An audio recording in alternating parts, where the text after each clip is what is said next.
Imagine living in a world where your life was not your own, where the very breath you took could be claimed by a master or a monarch with a mere snap of their fingers. A world without the right to speak your mind, to choose your work, or to worship as you saw fit. For the vast majority of people in the ancient world, this wasn't a nightmare scenario, it was simply daily life. Power was absolute, hierarchy was rigid, and the concept of individual freedom as we understand it today was a flickering, almost unimaginable dream. Yet it was from this profound darkness that the first brilliant sparks of defiance flew. Across centuries and continents, ordinary people, enslaved, oppressed, and forgotten, found the extraordinary courage to stand up and say no more. Their rebellions were desperate, bloody, and often doomed from the start, but their impact would ripple through time in ways they could never have foreseen, shaping the very bedrock of our modern world. Today, we are embarking on a monumental journey to uncover the stories of 21 pivotal rebellions from antiquity. This is not just a catalogue of ancient battles, it is an exploration of the moments when human dignity first collided with absolute power, and in doing so, began to change the course of history forever. We will walk the sun-baked streets of Athens where citizens fought for a voice in their own government, and we will stand on the sprawling rural estates of Rome where slaves turned their tools of labor into weapons of liberation. We will meet gladiators, queens, peasants, and philosophers, each of whom dared to demand something better. These were not just fights for territory or throne. They were the first struggles for principles we now hold sacred: liberty, justice, and the inherent right to self-determination. The echoes of their cries for freedom can be heard in our own laws, our political systems, and our ongoing global conversation about human rights. By the end of our journey together, you will see these ancient conflicts in a completely new light. You will discover how a slave revolt in Italy directly influenced philosophical debates about natural law, and how a tax protest in a distant province set a precedent for the principle of no taxation without representation. This exploration is about connecting the dots between the past and the present, revealing how the courage of a relative few, often facing certain death, forever altered the fate of the many.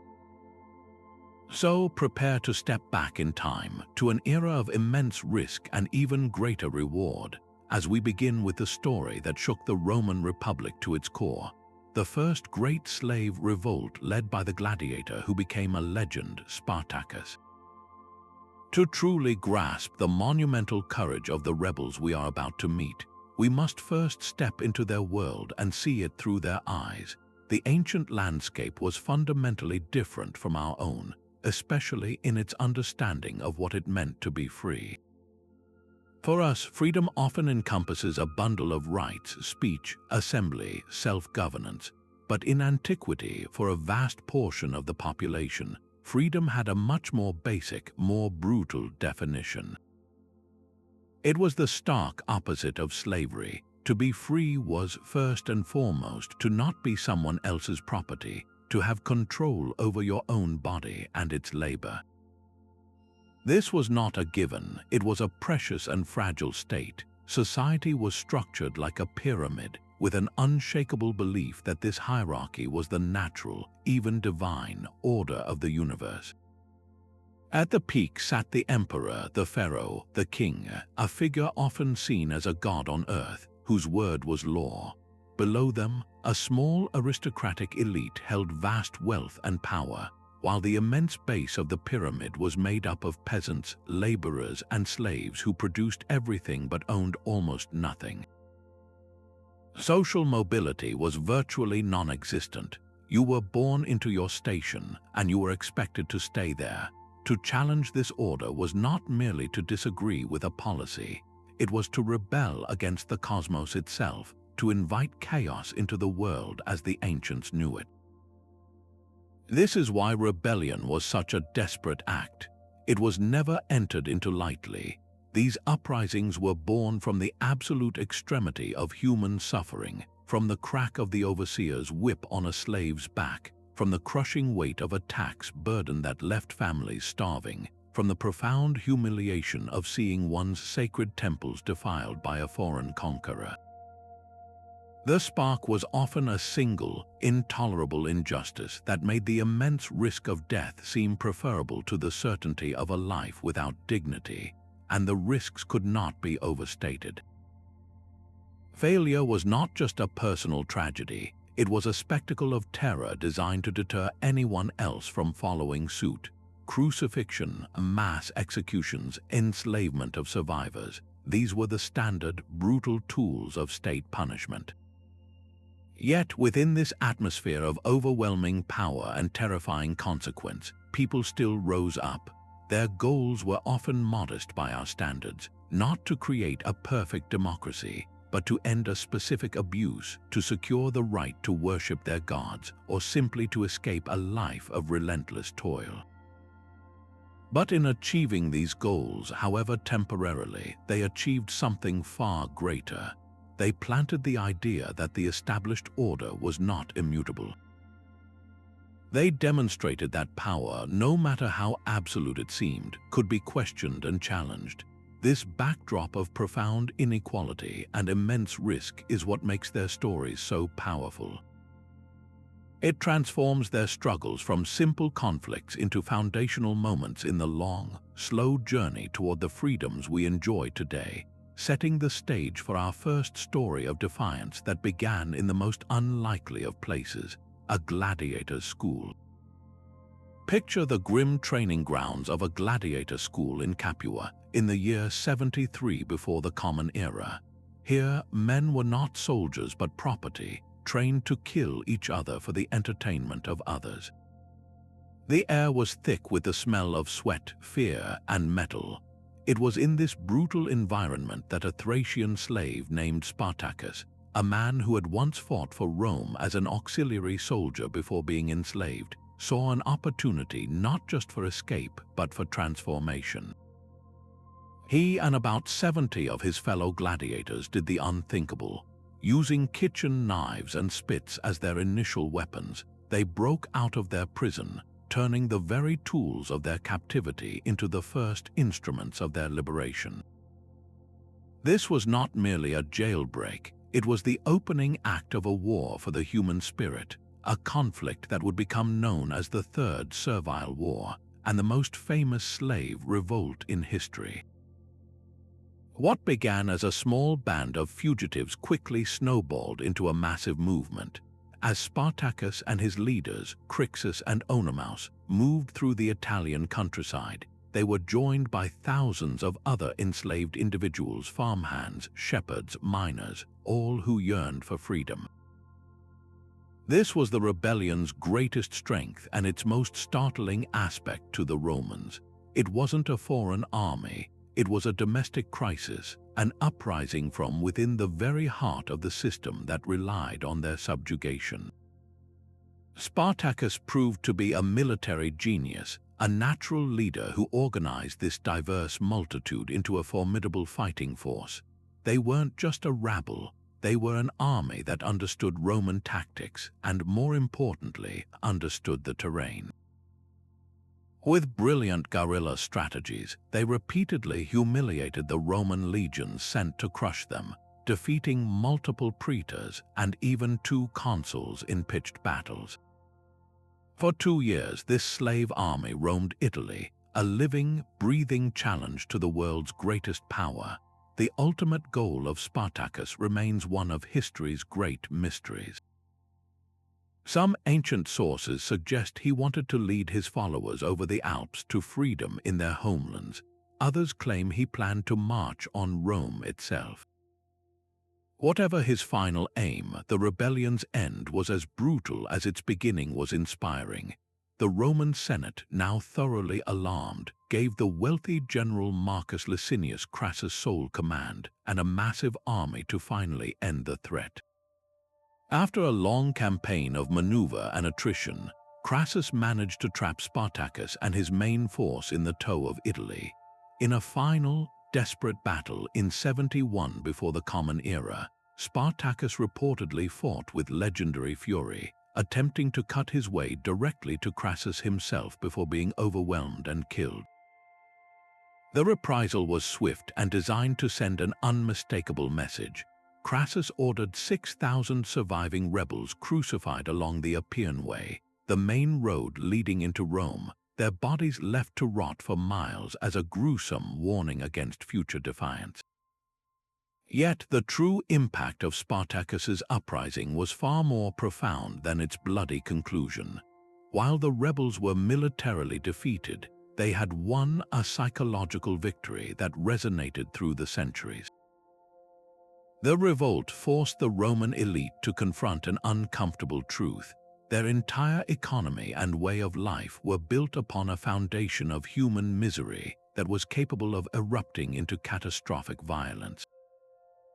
This instilled a deep-seated, lingering fear in the ruling class, a paranoia about their own slaves that led to harsher laws but also, paradoxically, to a more cautious approach in some aspects of slave management. The legend of Spartacus, however, was far more powerful than the fear he inspired. He became the ultimate symbol of the oppressed fighting back, a figure who transcended history to become an idea. His story has been retold for millennia, inspiring countless movements for liberation, from abolitionists to modern-day activists. His uprising demonstrated that the desire for freedom is an unstoppable force, a lesson that would soon be tested in a very different arena, as a rebellion across the sea challenged a vast empire and indirectly safeguarded the future of democracy itself. While the story of Spartacus was one of internal rebellion, our next chapter unfolds on the international stage, where the struggle for freedom would have consequences that shaped the very destiny of Western civilization. Across the sparkling waters of the Aegean Sea, on the western coast of Anatolia, lay the prosperous Greek city-states of Ionia. These were not backwaters. They were vibrant centers of culture, philosophy, and trade, the birthplace of thinkers like Thales and Anaximander. Yet for decades they had lived under the dominion of the vast Persian Empire, a sprawling superpower that stretched from the borders of India to the shores of the Mediterranean. While Persian rule was often pragmatic, allowing local customs to continue in exchange for tribute and loyalty, it was still fundamentally an imperial system. The Ionian Greeks, with their traditions of lively political debate and self-governance, increasingly chafed under the authority of distant satraps or provincial governors and the burden of taxation that funded the Persian king's ambitions. The tinder for revolt was laid by the ambitions of one man, Aristagoras, the tyrant of the Ionian city of Miletus. In 499 before the Common Era, after a failed military expedition he had persuaded the Persians to launch, Aristagoras found himself in a precarious position, fearing the wrath of his imperial overlords.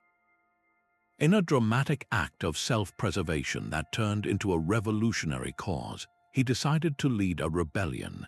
He famously abdicated his own tyranny and proclaimed a new political order for Miletus, isonomia, or equality before the law. This was a powerful idea, a call for a more collective form of government that resonated deeply with the Ionian desire for autonomy.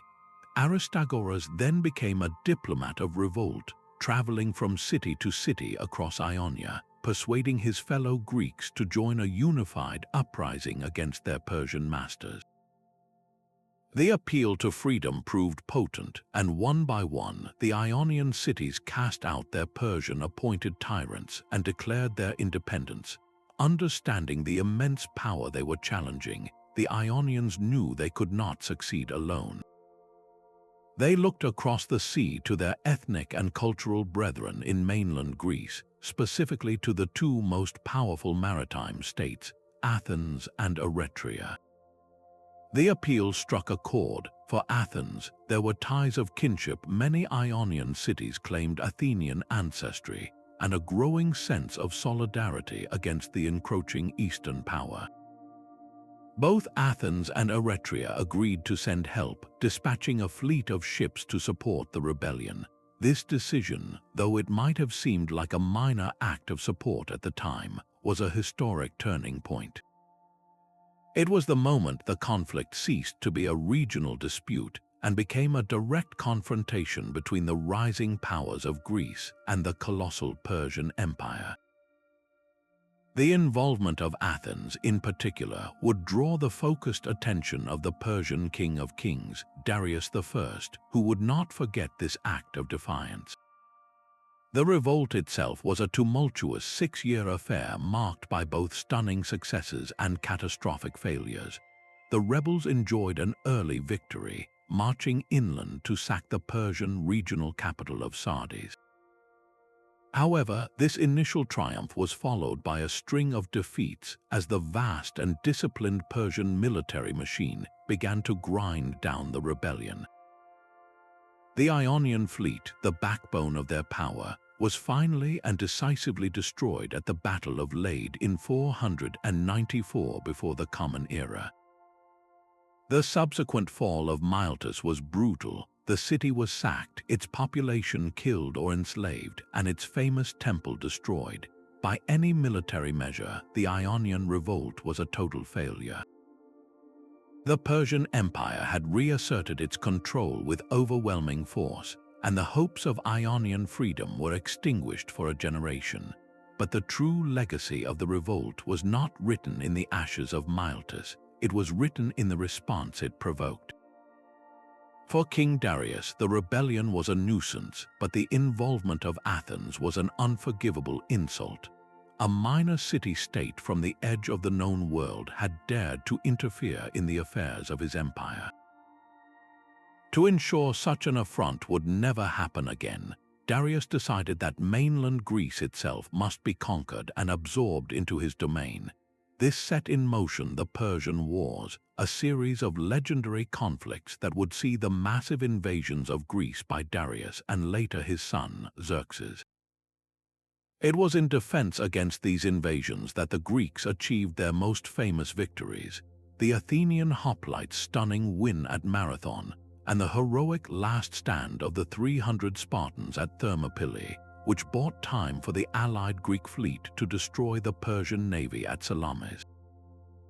These victories were not just about national survival, they were about the survival of an idea. By defeating Persia, the Greek city-states preserved their independence. This independence allowed the political and cultural experiment of classical Greece to flourish, and nowhere was this more important than in Athens. Free from foreign domination, Athens developed its radical experiment in democracy, a system where citizens, however limited that group was by modern standards, had a direct voice in their own government. It fostered an environment where philosophy, drama, art, and science could thrive as never before, creating a cultural foundation for much of the Western world. None of this would have been possible if the Ionian Greeks had not first dared to rebel. Their failed struggle for their own freedom acted as the essential spark that alerted mainland Greece to the Persian threat and provoked the conflict that ultimately secured its own future. It is a profound example of how a local fight for liberty, even when lost, can alter the course of global history, a theme of unintended consequences that finds a powerful echo in the next rebellion we will explore, which took place not on a battlefield, but in the very heart of Rome itself. Now, let's turn our gaze inward to the very heart of the fledgling Roman Republic in the 5th century before the Common Era. Here, a different kind of war was being waged, one not fought with swords on distant frontiers, but with sheer willpower on the sacred ground of the city itself. This was a conflict between two classes of Roman citizens: the privileged patricians, who held a monopoly on political and religious power, and the vastly more numerous plebeians, the common people who were the backbone of Rome's army and its economy. While the plebeians were free citizens, not slaves, their freedom was severely limited. They fought in Rome's endless wars, they tilled its fields, and they worked in its shops, yet they were completely shut out from the highest offices of the state, the Senate, and the interpretation of the laws, which were unwritten and often manipulated by the patrician elite to their own advantage. The most terrifying threat hanging over every plebeian family was that of debt slavery, known as nexum. In an era without modern banking, a plebeian farmer who had a bad harvest or whose fields were ravaged by war might have to borrow money or grain from a wealthy patrician just to survive. If he couldn't repay the debt, the law allowed the creditor to seize his land and, even more horrifyingly, to enslave the debtor himself, his wife, and his children. This meant that a free Roman citizen, a man who had fought for the Republic, could be reduced to the status of a slave simply through misfortune. This systemic injustice created a powder keg of resentment, and it was this explosive mixture of political exclusion and economic vulnerability that finally ignited one of history's most ingenious forms of protest. The plebeians' ultimate weapon was not the sword but the strike. In a move of breathtaking audacity, they realized that the patrician aristocracy's power was entirely dependent on their labor and, most critically, their military service. So they simply stopped providing it. This tactic was known as a secession or secessio plebis. On at least 3 separate occasions, traditionally starting around 494 before the Common Era, the entire plebeian population, men, women, and children, would collectively pack their belongings and march out of the city in a solemn, orderly procession. They would withdraw to a nearby hill, often the Sacred Mount or the Aventine Hill, and set up a makeshift camp, effectively creating their own city-state right outside Rome's walls. They refused to work, they refused to trade, and most importantly, they refused to enlist in the army, leaving the city defenseless and its economy at a standstill. This was a masterstroke of non-violent resistance, though the tension was undoubtedly palpable. The patricians, suddenly faced with the collapse of the state they ruled, had no choice but to negotiate. Each secession forced a new concession. The first and most monumental victory was the creation of an entirely new office, the Tribune of the plebs. These tribunes, elected by the plebeians themselves, were declared sacrosanct, meaning their persons were inviolable. Anyone who harmed a tribune could be killed on the spot without trial.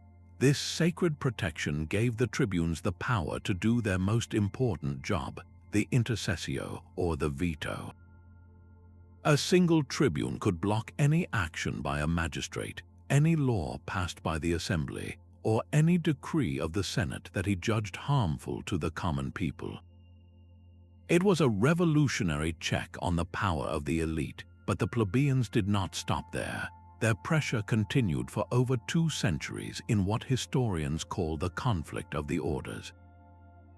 Another crucial victory was the demand for a written legal code.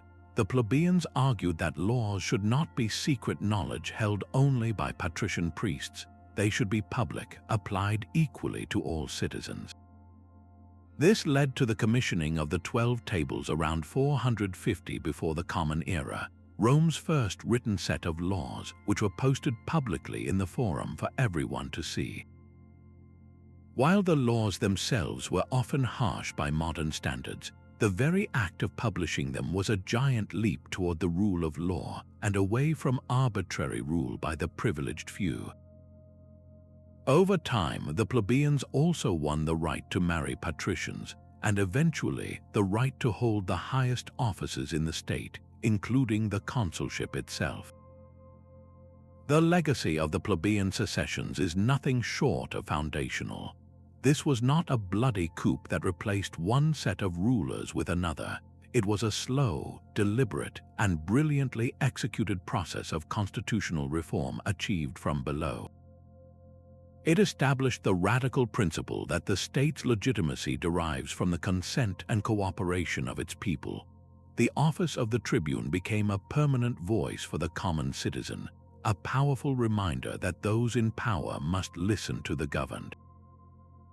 This internal revolution, fought with the weapon of collective withdrawal rather than the sword, proved that systemic change is possible through organized, determined civil disobedience.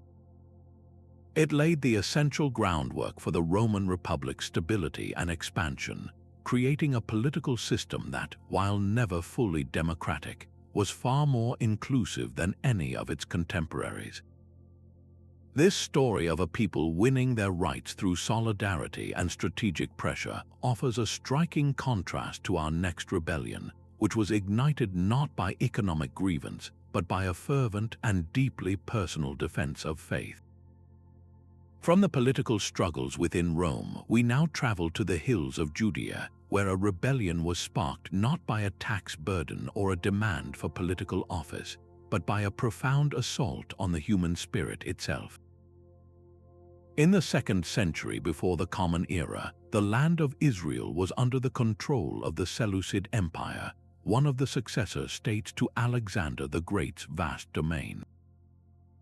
For a time, the relationship was manageable. The Seleucid rulers in Syria allowed the Jews a degree of autonomy to govern themselves according to their ancient laws and traditions. But this delicate balance was shattered by the ascent of a king who would become a villain in Jewish history, Antiochus IV, who proudly took the title Epiphanes, meaning God manifest. His policies ignited a conflict that would redefine the very meaning of religious freedom.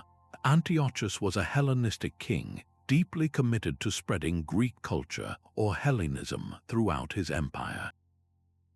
He saw the unique customs of the Jewish people, their refusal to worship other gods, their strict observance of the Sabbath, their dietary laws, and their practice of circumcision, as backward and obstinate, a barrier to the unity of his realm.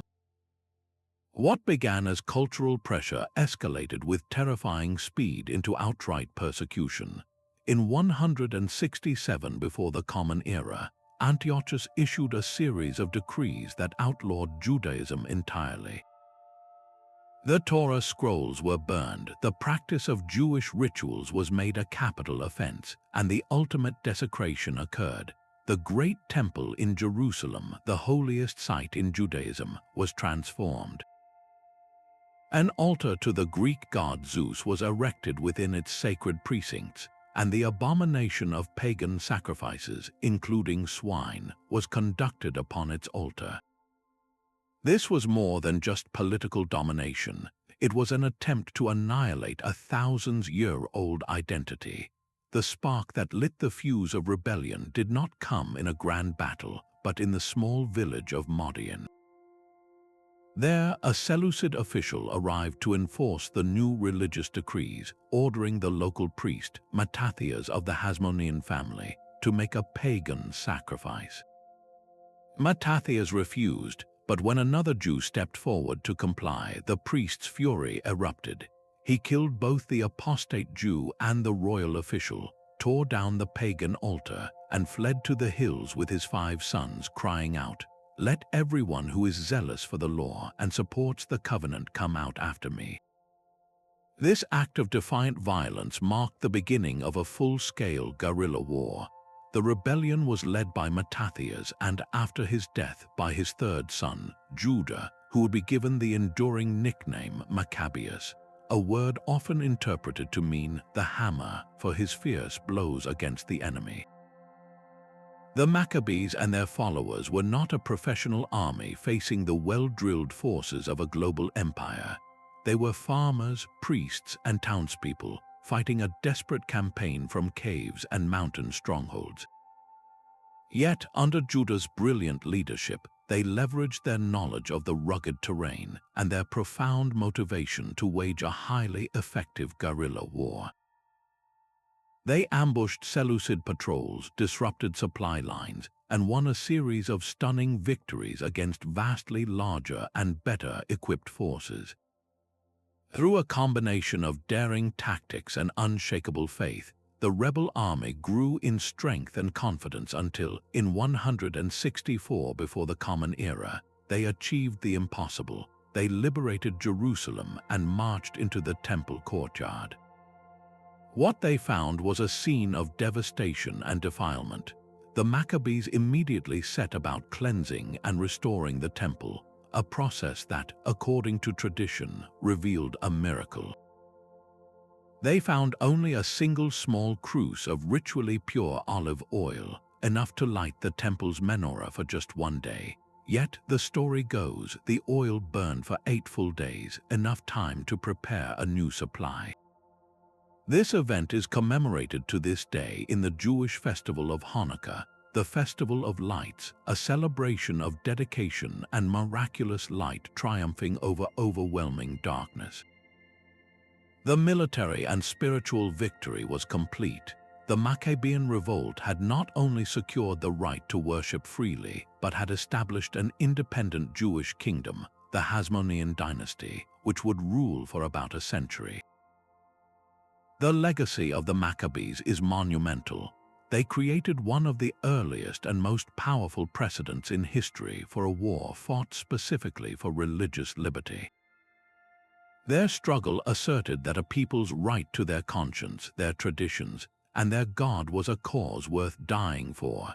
It demonstrated that cultural identity could be a source of immense strength, capable of fueling a resistance movement that could topple empires.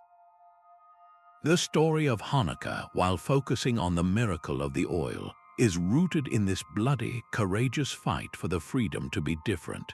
This victory for faith and cultural survival stands in powerful contrast to the next rebellion we will witness, a conflict born from a similarly fierce desire to protect a way of life, but fought on a much larger scale on the battlefields of ancient Gaul.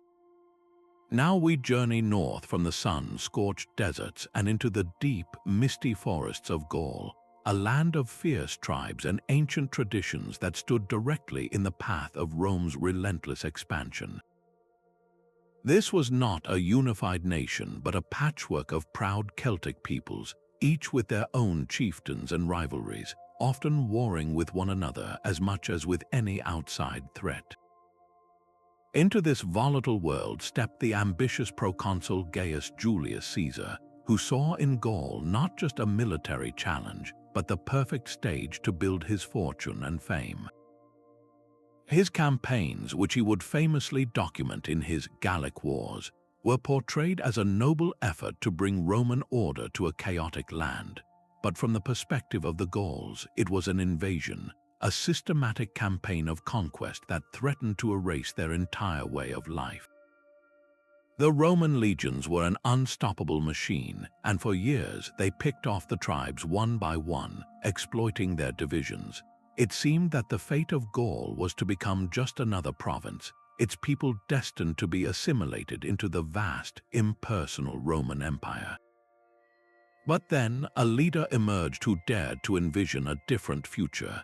His name was Vercingetorix, a young aristocrat from the powerful Arverni tribe. His very name meant over-king of warriors, and he would grow to embody its promise.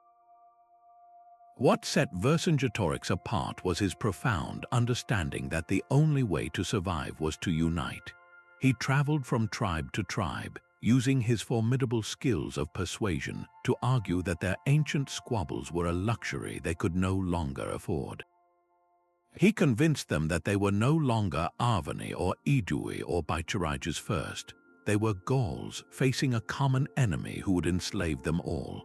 This was a monumental political achievement, forging a fragile national identity out of generations of hostility. To secure this alliance, Vercingetorix demanded a terrible price from his new allies, a scorched earth policy. He ordered the burning of their own towns and fields, destroying the food supplies that Caesar's army would need to live off the land. It was a strategy of heartbreaking sacrifice, a clear statement that they valued their freedom more than their homes, a desperate gamble for a future worth having. For a time, this new strategy worked brilliantly. Vercingetorix avoided pitched battles, instead harassing the Roman columns and attacking their supply lines. He even scored a significant victory at Gergovia, where Caesar's forces were repulsed. The Gallic Confederation swelled with confidence, and it seemed the tide might be turning. But Caesar, a master of adaptability, changed his tactics. He began to pursue Vercingetorix's army relentlessly, forcing the Gallic leader to retreat to the heavily fortified hilltop town of Alesia.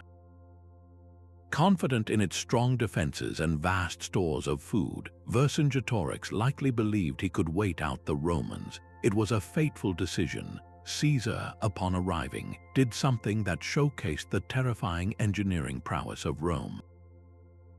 Instead of launching a direct assault on the impregnable slopes, he ordered his men to build a series of massive siege works. They constructed a wall over 10 miles long, completely encircling the town, a line of fortifications bristling with towers, trenches, and sharpened stakes. But then, hearing that a massive Gallic relief army was on its way, Caesar did the unthinkable. He built a second, outward-facing wall of equal strength behind his first line. The Roman army was now the meat in a sandwich, besieging Alesia while itself being besieged by the vast Gallic force coming to rescue their king. The Battle of Alesia that followed was a clash of epic proportions, a brutal test of endurance and will. The relief army attacked the outer Roman defenses with ferocious intensity, while Vercingetorix and his starving warriors launched desperate sallies from within. For days, the outcome hung in the balance as the Romans fought on two fronts. The decisive moment came when Caesar himself, clad in his distinctive red cloak, led a daring cavalry charge from the rear, breaking the spirit of the Gallic relief force and sending them into a rout. With the outside threat eliminated, the fate of Vercingetorix and his men was sealed.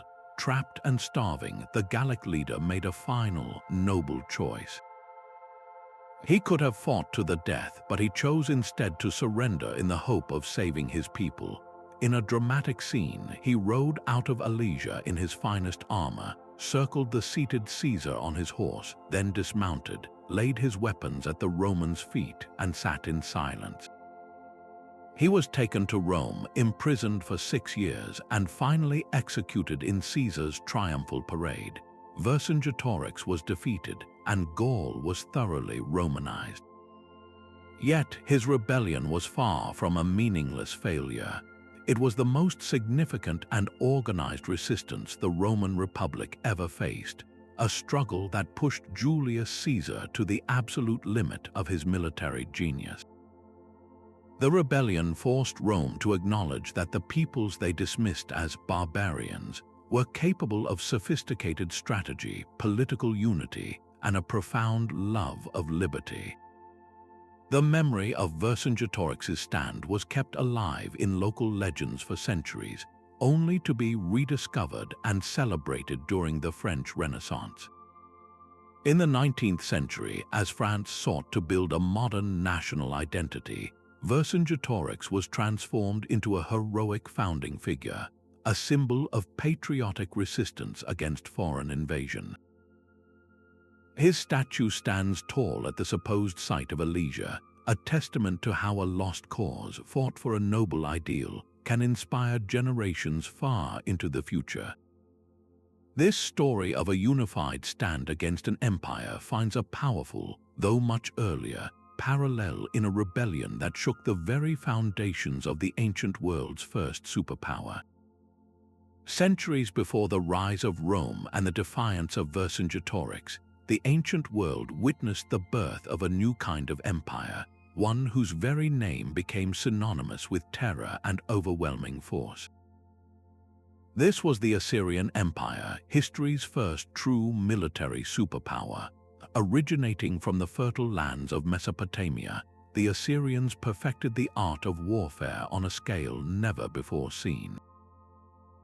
They fielded massive, professional armies equipped with iron weapons and sophisticated siege engines that could batter down the mightiest city walls. But their true power lay not just in their ability to conquer, but in their system of rule, a brutally efficient machine designed for one purpose: the constant extraction of wealth and resources from the peoples they subjugated. It was against this terrifying backdrop of absolute power that the ancient and revered Egyptian city of Thebes dared to raise the standard of revolt in the 8th century before the Common Era. To understand the sheer audacity of Thebes' rebellion, one must grasp the nature of Assyrian domination.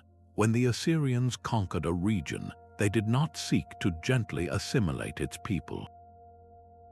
Their strategy was one of calculated terror. Rebellious populations were often subjected to mass deportations. Entire communities were uprooted from their ancestral homelands and forcibly relocated to the far corners of the empire, a tactic designed to shatter cultural identity and prevent organized resistance. Local rulers were replaced by Assyrian governors who answered directly to the king, and their primary duty was to siphon a constant flow of tribute precious metals, grain, timber, and manpower back to the imperial heartland. Failure to meet these crushing demands was met with swift and horrific punishment. Thebes, once the glorious capital of Egypt's new kingdom and a religious center dedicated to the god Ammon, had already felt the sting of this power. It existed under the shadow of Assyrian hegemony, its grandeur diminished, its autonomy a distant memory. The spark for the Great Revolt likely ignited from a combination of factors: the unbearable weight of tribute, the humiliation of foreign occupation, and a deep-seated pride in Thebes' magnificent history. The opportunity arose during a period of perceived weakness within the Assyrian Empire, perhaps a succession dispute or a military campaign on a distant frontier. Seizing the moment, the Thebans, possibly in alliance with other disgruntled Egyptian princes, cast off their allegiance. They would have stopped sending tribute, expelled any Assyrian officials they could, and proclaimed the restoration of their own independence. For a fleeting moment, the heart of ancient Egypt must have pulsed with a sense of reclaimed destiny. The response from the Assyrian king, likely Sargon II or his successor Sennacherib, was predictable and merciless. The full, terrifying might of the Assyrian war machine was directed down the Nile Valley. Thebes, for all its spiritual significance and formidable walls, was no match for the seasoned legions and their relentless siege tactics. The city fell after a fierce struggle. Then the Assyrians delivered their object lesson in imperial control. Thebes was systematically sacked, its palaces and temples looted of their immense treasures, and its population put to the sword or enslaved. The event was so catastrophic that it echoed through the centuries, mentioned with horror by later biblical prophets. By any immediate measure, the rebellion was an unqualified disaster, a testament to the futility of challenging Assyrian power. Yet the true significance of the Theban revolt lies not in its failure, but in its contribution to a far larger pattern. Thebes was not an isolated case. Across the vast expanse of the Assyrian Empire, from the mountains of Anatolia to the marshes of southern Mesopotamia, similar rebellions constantly flickered to life. The Babylonians revolted again and again, fiercely protective of their own ancient culture. The Elamites, the Israelites, the kingdoms of Syria all took their turn at defiance. Each individual uprising was, like Thebes, crushed with brutal efficiency, but collectively they created a perpetual state of crisis for the Assyrian rulers. The empire's greatest strength, its relentless expansion, became its fatal weakness. Every new conquest required a new army to garrison it, a new governor to administer it, and a new flow of resources to sustain it.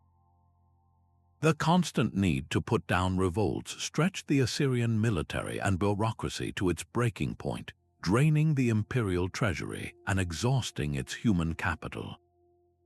The rebellion at Thebes, therefore, was one small but significant cut in a death by 1,000 such cuts. It forced the Assyrian army to march the length of the known world, expending blood and treasure to reassert control over a single city. This constant internal pressure, this relentless need to look inward to suppress dissent, left the empire vulnerable to external threats. It created the conditions for a powerful coalition of its enemies, including the Babylonians and the Medes, to finally unite and strike at the heart of the empire, destroying the great capital of Nineveh in 612 before the Common Era. The Theban Revolt exemplifies a profound historical truth: that persistent resistance, even when it fails to achieve its immediate goal, can fatally weaken an oppressor from within. The courage of those who rebel creates cracks in the foundation of power, cracks that others can eventually widen into a chasm. This dynamic of a mighty empire being eroded by the cumulative pressure of countless acts of defiance provides a crucial backdrop for our next rebellion, which moves from the battlefield to the heart of Roman law and politics. While our previous stories have been filled with the clash of swords and the roar of battlefields, the next chapter in our saga of freedom unfolds in a very different arena: the law courts and political assemblies of Rome itself. This was not a short, explosive war, but a slow, grinding struggle that stretched over 2 centuries, a testament to the power of persistence over brute force. Known as the conflict of the orders, this was the defining internal battle of the early Roman Republic, a relentless campaign waged by the common people, the plebeians, against the privileged patrician aristocracy who monopolized power. The plebeians were the lifeblood of Rome. They were the farmers who grew its food, the artisans who built its cities, and most importantly, the soldiers who fought its wars. Yet, despite being the foundation upon which the state was built, they were systematically excluded from its highest offices, its priesthoods, and the secret knowledge of its laws. Their greatest fear was the ever-present threat of debt slavery, where a poor harvest could lead to a family being enslaved by their patrician creditors. This fundamental injustice created a powder keg of resentment that would eventually force a revolution in how Rome was governed. The plebeians' most brilliant strategy was one we've touched on before, but its full impact was felt through its relentless repetition: the secession. This was not a single event, but a tactic held in reserve and deployed at critical moments over generations. When patrician intransigence became unbearable, the entire plebeian order would enact a general strike of cosmic proportions. They would collectively abandon the city, marching out to a nearby hill like the Sacred Mount, and set up their own independent camp. This act was devastatingly effective because it brought the city to a complete standstill. Commerce halted, fields lay fallow, and most critically, the Roman army, composed overwhelmingly of plebeians, vanished, leaving the city vulnerable to its enemies. This was not a violent mob, it was a disciplined, calculated withdrawal of consent. The patricians, faced with the collapse of the state they ruled, had no choice but to negotiate. Each secession forced a new concession, slowly chipping away at the edifice of aristocratic power. One of the earliest and most crucial victories won through this pressure was the creation of an entirely new office, the Tribune of the plebs. Established around 494 BC, the tribunes were elected by the plebeians to be their sacred representatives. Their power was rooted in a revolutionary concept called sacrosanctitas. Their persons were declared inviolable. Any person who harmed a tribune, even a patrician magistrate, could be killed on the spot by any citizen. This divine protection gave the tribunes the authority to perform their most vital function, the veto or intercessio. A single tribune could stand between the people and an oppressive law by physically interposing his body and declaring, "I forbid it," thereby blocking any action by a consul, any decree of the Senate, or any vote of an assembly. The tribune became the living embodiment of the people's voice, a permanent check on the power of the elite.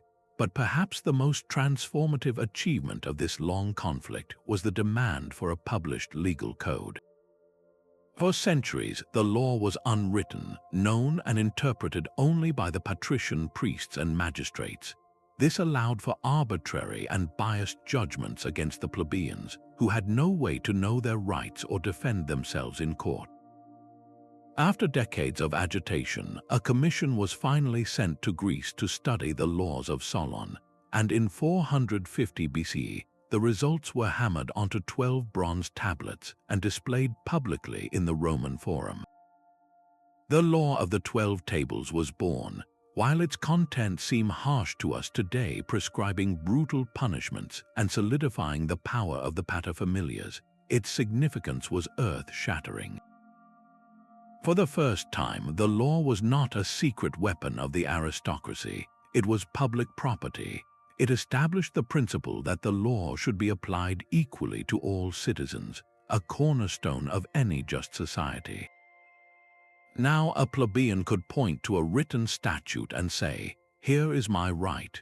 The conflict of the orders did not end there. The plebeians continued their push for full inclusion for another 200 years. They fought for and won the right to marry patricians, breaking down social barriers. They gained access to the consulship, the highest office in the land, with the first plebeian consul finally elected in 367 BC. They even opened the priesthoods, the last bastion of patrician privilege. This centuries-long struggle transformed Rome from a closed oligarchy into a more inclusive, and therefore more resilient, republic. It proved that the most profound and lasting changes to a society's structure are not always won in a single, glorious battle, but through the patient, persistent, and organized pressure of ordinary people demanding their rights. It was a legal and political revolution that embedded the idea of popular sovereignty into the Roman constitution, a legacy that would far outlive the republic itself. This story of incremental reform through solidarity offers a powerful contrast to the desperate and violent uprising we turn to next, which erupted under the scorching sun of Sicily. Long before the name Spartacus struck fear into the heart of Rome, another island shimmering in the Mediterranean sun served as a grim preview of the horrors to come. Sicily in the 2nd century before the Common Era was not the tranquil vacation destination we might imagine. It was an agricultural factory of unimaginable scale and brutality. Vast estates known as latifundia, owned by absentee Roman aristocrats, stretched across the landscape, worked by thousands of enslaved people from across the Mediterranean. These individuals, captured in war or through piracy, were reduced to mere tools, laboring under the whip of overseers to produce the grain that fed the ever-growing city of Rome. Their lives were short, harsh, and utterly disposable, a reality that transformed the island into a powder keg of human misery just waiting for a spark. That spark came in the form of a man named Eunus, an enslaved Syrian who possessed a powerful and terrifying gift. He was a mystic and a prophet, claiming to receive visions from the Syrian goddess Atargotes. He would fall into trances, breathing fire by cunningly spitting sparks from his mouth, and proclaim that the gods had chosen him to lead his people to freedom. While the wealthy plantation owners might have dismissed him as a mere entertainer, a harmless fool, his message resonated with deep, explosive force among the enslaved population. They saw in him not a charlatan, but a liberator, a man anointed by the divine to shatter their chains. In 135 before the Common Era, the moment arrived. A particularly cruel master's abuse triggered a violent outburst, and Eunus, with his fiery prophecies, was perfectly positioned to channel the collective rage into a full-scale insurrection. Gathering a small band of followers, they stormed the city of Enna, unleashing a fury born of decades of oppression. What began as a localized riot rapidly exploded into a full-fledged war, as enslaved people from across the island flocked to Eunus's banner, seeing in his rebellion their only chance for a life beyond servitude. The rebels displayed a remarkable degree of organization. They didn't just rampage, they formed a government. Eunus was declared king, taking the regal name Antiochus in a direct challenge to the Hellenistic rulers of the East, and he even began minting his own coins, a profound statement of sovereignty. Alongside him, a skilled commander named Cleon, a Cilician who had been a shepherd, emerged as the military leader of the revolt. Together, they welded the disparate, multi-ethnic mass of rebels into a coherent fighting force that proved more than a match for the initial Roman militias sent to quell them. For several years, this rebel kingdom controlled a significant portion of central Sicily, their very existence a stunning repudiation of Roman power. They held their ground, proving that the slaves who harvested the grain could also wield the sword with devastating effect. The Roman Senate, initially dismissive of what they saw as a mere slave disturbance, was forced to take serious notice. They dispatched a full consular army, and after a long and difficult campaign, the superior discipline and resources of the legions prevailed. The First Sicilian Slave War was crushed with characteristic Roman brutality. But the lesson was not learned. The underlying conditions of grotesque exploitation remained unchanged, and just a generation later, in 104 before the Common Era, a second massive slave war erupted on the island. This time, the rebellion was led by two men, Salvius, a soothsayer who declared himself king, and Athenian, a brilliant military tactician. Once again, the slaves fought the Roman army to a standstill for years, controlling the countryside and demonstrating that the First War was not a fluke, but a direct consequence of an unsustainable system. The ultimate suppression of both wars did nothing to erase their profound impact on the Roman psyche. The Sicilian slave wars were a deafening alarm bell that the elite tried but failed to ignore. They revealed the fundamental instability of an economy built on the backs of millions of brutally treated, deeply resentful people. The rebels showed that slaves were not a passive, subhuman class, but thinking, feeling, and highly capable individuals who would seize any opportunity to fight for their dignity. Most importantly, these wars provided a direct blueprint for future revolts. The story of Eunus and Cleon, of a rebel kingdom on Sicilian soil, would have been told and retold in the slave quarters and gladiator schools of Italy. It proved that it could be done, that Romans could be defeated, and that freedom, however fleeting, was a possibility. When Spartacus and his followers broke out of the Capua school decades later, they were not acting in a vacuum. They were stepping onto a path already carved by the rebels of Sicily, continuing a chain of resistance that stretched back generations. This pattern of rebellion, born from the very heart of an oppressive system, finds a fascinating contrast in our next story, which moves from the fields of Sicily to the ancient, learned city of Babylon and its struggle to preserve its soul. Now we turn our attention to one of the most ancient and revered cities of the world, a place whose name alone evoked a sense of timeless majesty, Babylon. For centuries, this magnificent city on the Euphrates River was not just a political capital but the beating heart of Mesopotamian civilization, a center of learning, astronomy, and profound religious significance. Its great ziggurat, the Etemenanke, was believed to be the biblical Tower of Babel reaching for the heavens, and its patron god, Marduk, was worshipped as the king of all deities. To be Babylonian was to be part of a cultural and intellectual tradition that stretched back to the dawn of history. It was this deep, abiding sense of cultural pride that made submission to a foreign power not merely a political inconvenience but an existential insult. The Assyrian Empire, with its brutal, extractive form of rule, was not just an overlord, it was a threat to the very soul of Babylon. The relationship between Babylon and Assyria was a long and tortured drama, a cycle of domination, rebellion, and savage reprisal that played out over generations.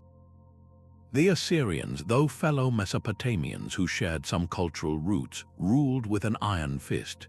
They installed their own governors, demanded crippling tribute, and when Babylon dared to rebel, as it did repeatedly, the response was designed to be unforgettable.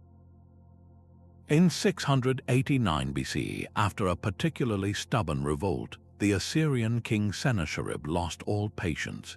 He ordered the city to be razed to the ground. The temples were looted, the statues of the gods were carried off as spoils, and the city itself was ritually destroyed, its ruins even flooded by diverting canals. This was more than a military action. It was a calculated act of cultural annihilation, an attempt to erase Babylon's divine legitimacy from the earth.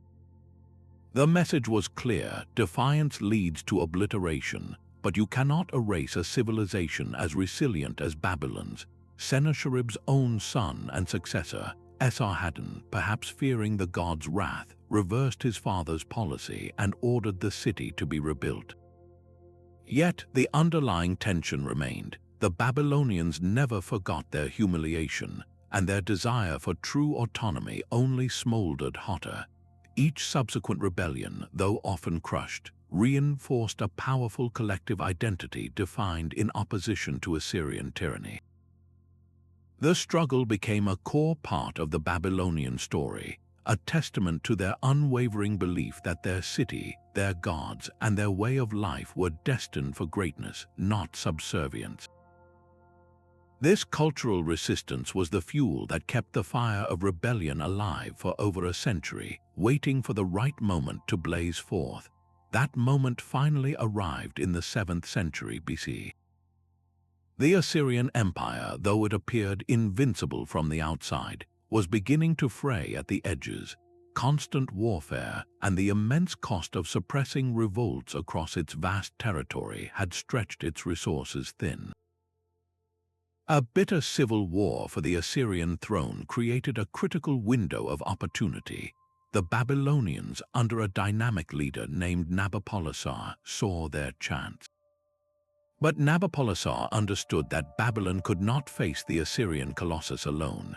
He forged a powerful and unlikely coalition, reaching out to the Medes, a hardy Iranian people from the eastern mountains who also yearned to throw off the Assyrian yoke. This alliance was a masterstroke of realpolitik, uniting the ancient, urban sophistication of Babylon with the raw military power of the Medes. It was a partnership born not of friendship, but of a shared, singular goal: the utter destruction of Assyria. The final campaign was a symphony of coordinated violence. The allied armies, led by Nabopolassar and the Median king Cyaxares, converged on the Assyrian heartland. They systematically targeted key cities, cutting off supply lines and isolating the great capital, Nineveh. The Siege of Nineveh itself, in 612 BC, was an event of world-shattering proportions. For 3 months, the massive, fortified city, protected by walls that were said to be so high that 3 chariots could ride abreast on them, held out against the relentless assault. But the coalition forces, employing advanced siege techniques and perhaps aided by a sudden flooding of the Tigris River that weakened the city's defenses, finally broke through. What followed was a sack of epic scale. Nineveh was utterly destroyed, its palaces burned, its population scattered or enslaved. The fall was so complete and so shocking that it echoed through the ancient world, celebrated as divine justice in the Hebrew Bible. The victory was more than just a military triumph, it was a cultural resurrection. With the Assyrian menace eliminated, Nabopolassar founded the Neo-Babylonian or Chaldean Empire. This ushered in a period of spectacular renaissance, a final golden age for Mesopotamian culture. Babylon was rebuilt on a scale of unparalleled grandeur, becoming the largest and most dazzling city in the world. Its famous Ishtar Gate, adorned with glazed blue bricks and processions of lions and dragons, stood as a monument to the city's reclaimed glory.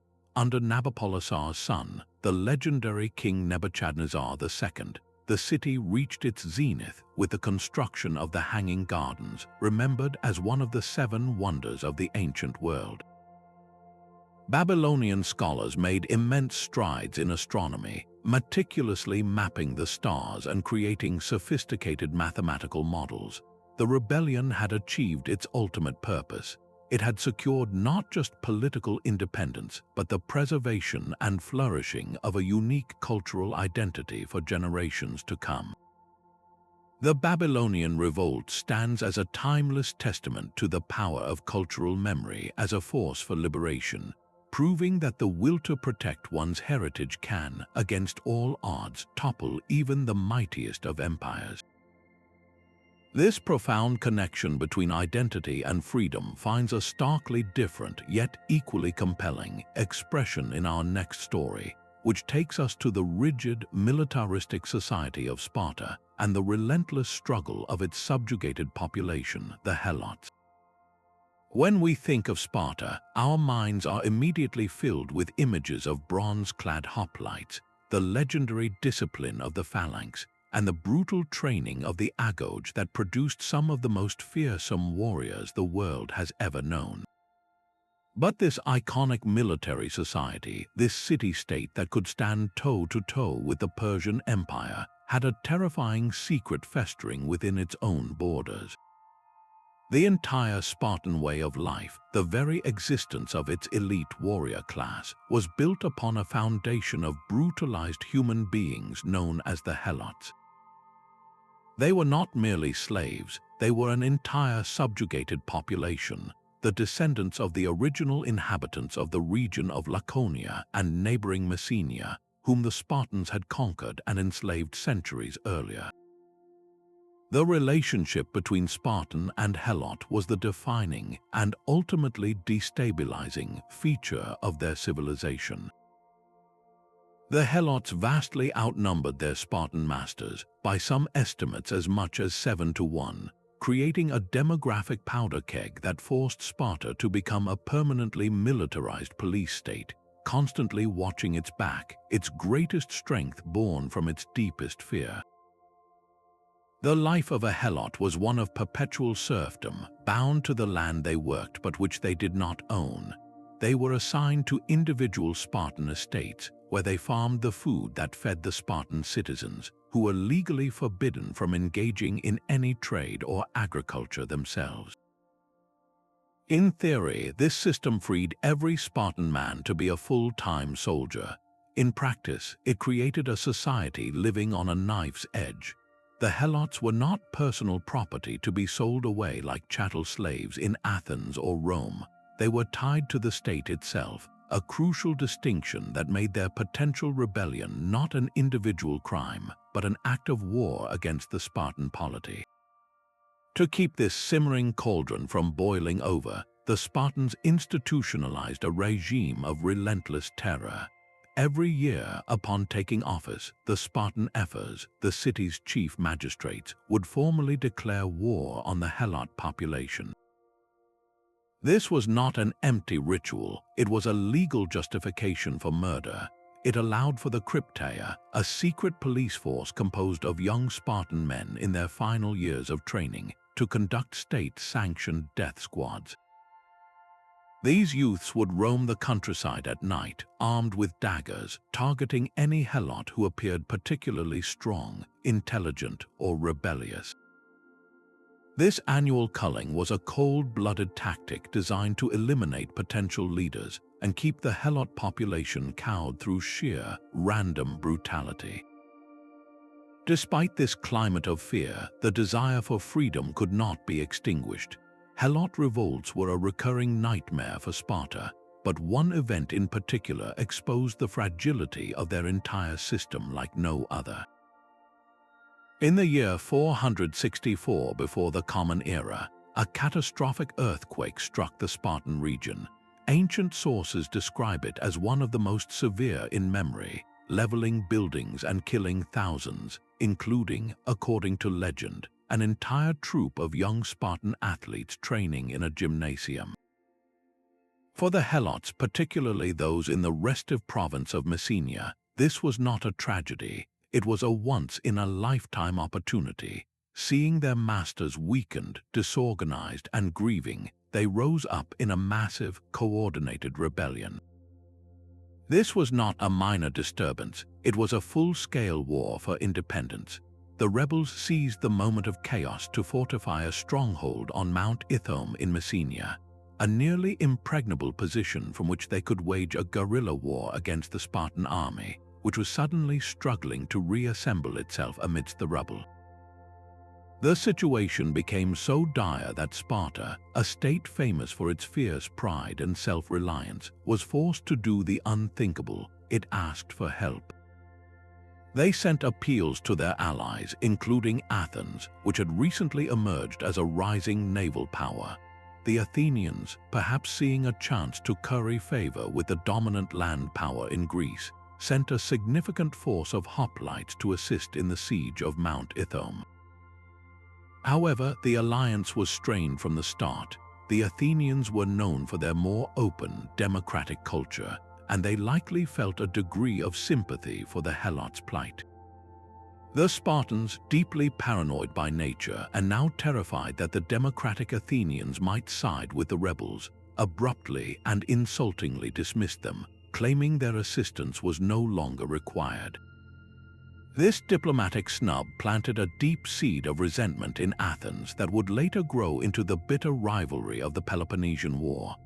Left to their own devices, the Spartans eventually managed to starve out the rebels on Mount Ithome after a siege that lasted for years, but they could not achieve a decisive military victory. In the end, they were forced to negotiate a truce, allowing the surviving rebels to leave the Peloponnese under a guarantee of safe passage. This was a stunning concession for the mighty Spartans, an admission that they could not completely crush the spirit of the people they oppressed. The legacy of the Helot revolts, and the Great Rebellion after the earthquake in particular, is a profound lesson in the psychology of power. The constant, existential threat posed by their own subjugated population fundamentally shaped every aspect of Spartan society. It explains their intense militarism not just as a tool for external conquest, but as a necessary mechanism for internal control. It explains their isolationist and conservative foreign policy. They were often hesitant to send their army on lengthy campaigns far from home for fear of a Helot uprising in their absence. The need to constantly monitor and terrorize the Helots required a level of social conformity and discipline that became legendary, but it was a discipline born from paranoia. The Helot struggle demonstrates with brutal clarity that a system built on extreme oppression is inherently, logically unstable. The oppressor, in this case Sparta, becomes a prisoner of its own brutality, forced to dedicate immense resources to maintaining a status quo that is always on the verge of collapse. The fight for freedom by the Helots, even in its failures, directly molded the character of their masters, creating the very image of the Spartan warrior that we remember today, an image that was as much about internal fear as it was about external strength. This dynamic of an internal underclass shaping the destiny of their rulers offers a compelling contrast to our next exploration, which returns to Rome to examine a rebellion fought not with weapons, but with the powerful and revolutionary tactic of the general strike.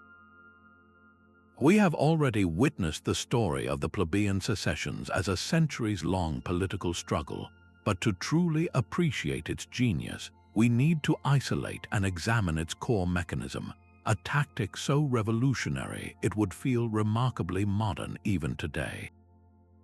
This was the general strike, a weapon of the powerless that proved more potent than any army.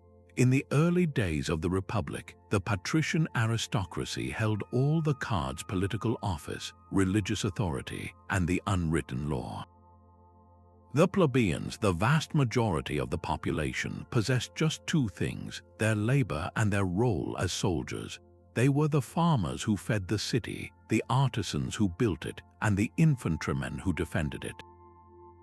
Their brilliant realization was that these were not just their duties, they were the very pillars upon which the patrician elite's power rested.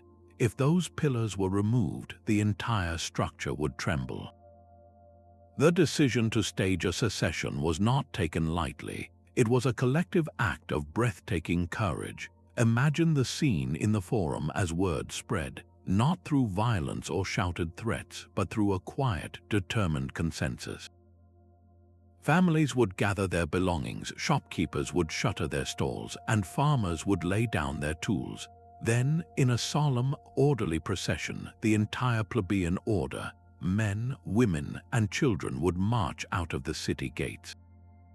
They did not flee in panic. They withdrew with purpose, establishing a fortified camp on a nearby hill like the Sacred Mount or the Aventine.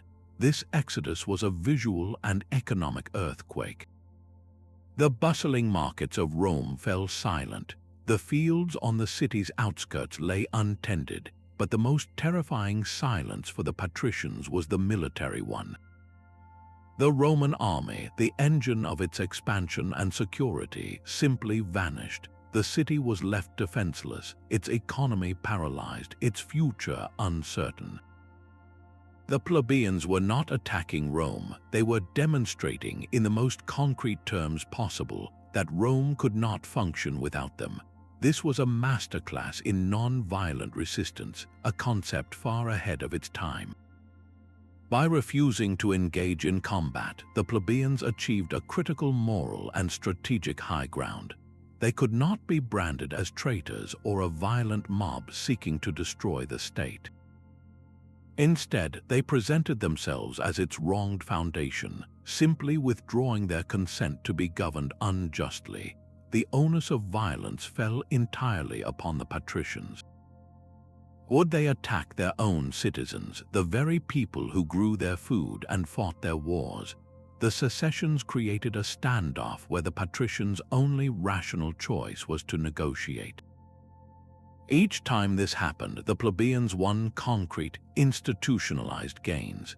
The creation of the Tribune of the plebs with his power of veto was their greatest victory, but it was followed by the demand for the 12 tables, which made law public and not a secret weapon of the elite. The true, lasting impact of these strikes was philosophical. They embedded into the Roman political consciousness a radical idea. The legitimacy of the state is not a divine right of the aristocracy, but a practical contract with the people. The state derives its power from the cooperation of its citizens. When that cooperation is withdrawn due to injustice, the state's authority evaporates. This concept of popular sovereignty, born from a desperate struggle on a hillside outside Rome, would become one of the most powerful political ideas in history. It echoes in the Magna Carta, in the Enlightenment theories of John Locke, and in the very foundations of modern democracies. The plebeians proved that power does not always flow from the tip of a spear. It can flow from the collective will of ordinary people who understand their own essential worth. This story of a rights won through solidarity and strategic withdrawal offers a profound counterpoint to the next rebellion on our list, which unfolds not in the political heart of Rome, but in the distant eastern reaches of its empire, where a different kind of struggle for inclusion would erupt into a full-scale war. The stunning victory of the Maccabees in the rededication of the temple was more than a military and spiritual triumph. It was the birth of a new nation. The Hasmonean family, led first by Judah Maccabee and then by his brothers, transitioned from guerrilla commanders to the rulers of a fully independent Judea. What began as a desperate fight for religious survival had blossomed into a sovereign kingdom, free from the yoke of the Seleucid Empire. For nearly a century, the Hasmonean dynasty presided over a period of renewed Jewish self-rule, expanding its borders through conquest and forging alliances with the rising power of Rome. This was the ultimate dream of any rebellion realized, to not only defeat the oppressor but to take control of one's own destiny. Yet, this very success unveiled one of history's most persistent and difficult truths. The challenges of winning freedom are often dwarfed by the complexities of wielding it responsibly. The most striking irony of the Hasmonean period was its gradual embrace of the very Hellenistic culture it had once fought so fiercely to reject. The early Maccabean leaders were zealous defenders of Jewish law and tradition, but their descendants as kings and high priests began to operate within a Hellenistic world. To secure their place among the regional powers, they adopted Greek names like John Hyrcanus and Alexander Jannaeus. Their court began to resemble those of other Hellenistic monarchs, with its intrigues and aspirations for grandeur. This was not necessarily a betrayal of their roots, but a pragmatic adaptation to the geopolitical realities of the time. However, for many of their subjects, particularly the deeply pious groups like the Pharisees, it was a jarring sight. They saw their rulers, the heirs of the saintly Mattathias, behaving like the very Hellenized tyrants their fathers had overthrown. The revolutionaries had, in a sense, become the establishment, and in doing so, inherited the perennial problem of how to balance pure ideals with the messy necessities of governance. This tension erupted into open conflict within the Hasmonean family itself and among the Jewish people. The dynasty was plagued by internal power struggles, bitter rivalries between brothers and between mothers vying for influence over their sons. The religious unity that had fueled the revolt shattered as the Hasmonean kings clashed with the Pharisees over interpretations of law and the extent of Hellenistic influence. At one point, King Alexander Jannaeus, during a public temple ceremony, was pelted with the ceremonial citrons carried by worshippers as a sign of protest. His response was brutally monarchical. He unleashed his foreign mercenaries on the crowd, resulting in a massacre. The image of a Hasmonean king slaughtering his own people in the temple courtyard was a tragic far cry from the pure ideals of the Maccabean Revolt. It underscored a painful lesson. The moral authority that fuels a rebellion is incredibly difficult to maintain once the rebels are seated on the throne, tasked with the compromises of daily administration, taxation, and defense. The legacy of the Maccabean Revolt, therefore, is a deeply layered one. On one hand, it stands as an eternal symbol of the successful fight for religious liberty, a victory commemorated for over 2,000 years in the festival of Hanukkah. It proved that a people's faith could be a powerful engine for national liberation. On the other hand, the subsequent history of the Hasmonean dynasty serves as a sobering case study in the cycle of revolution.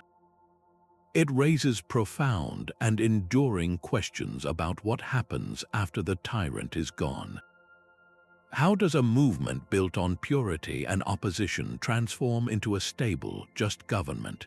How do ideals survive contact with the corrupting influences of power?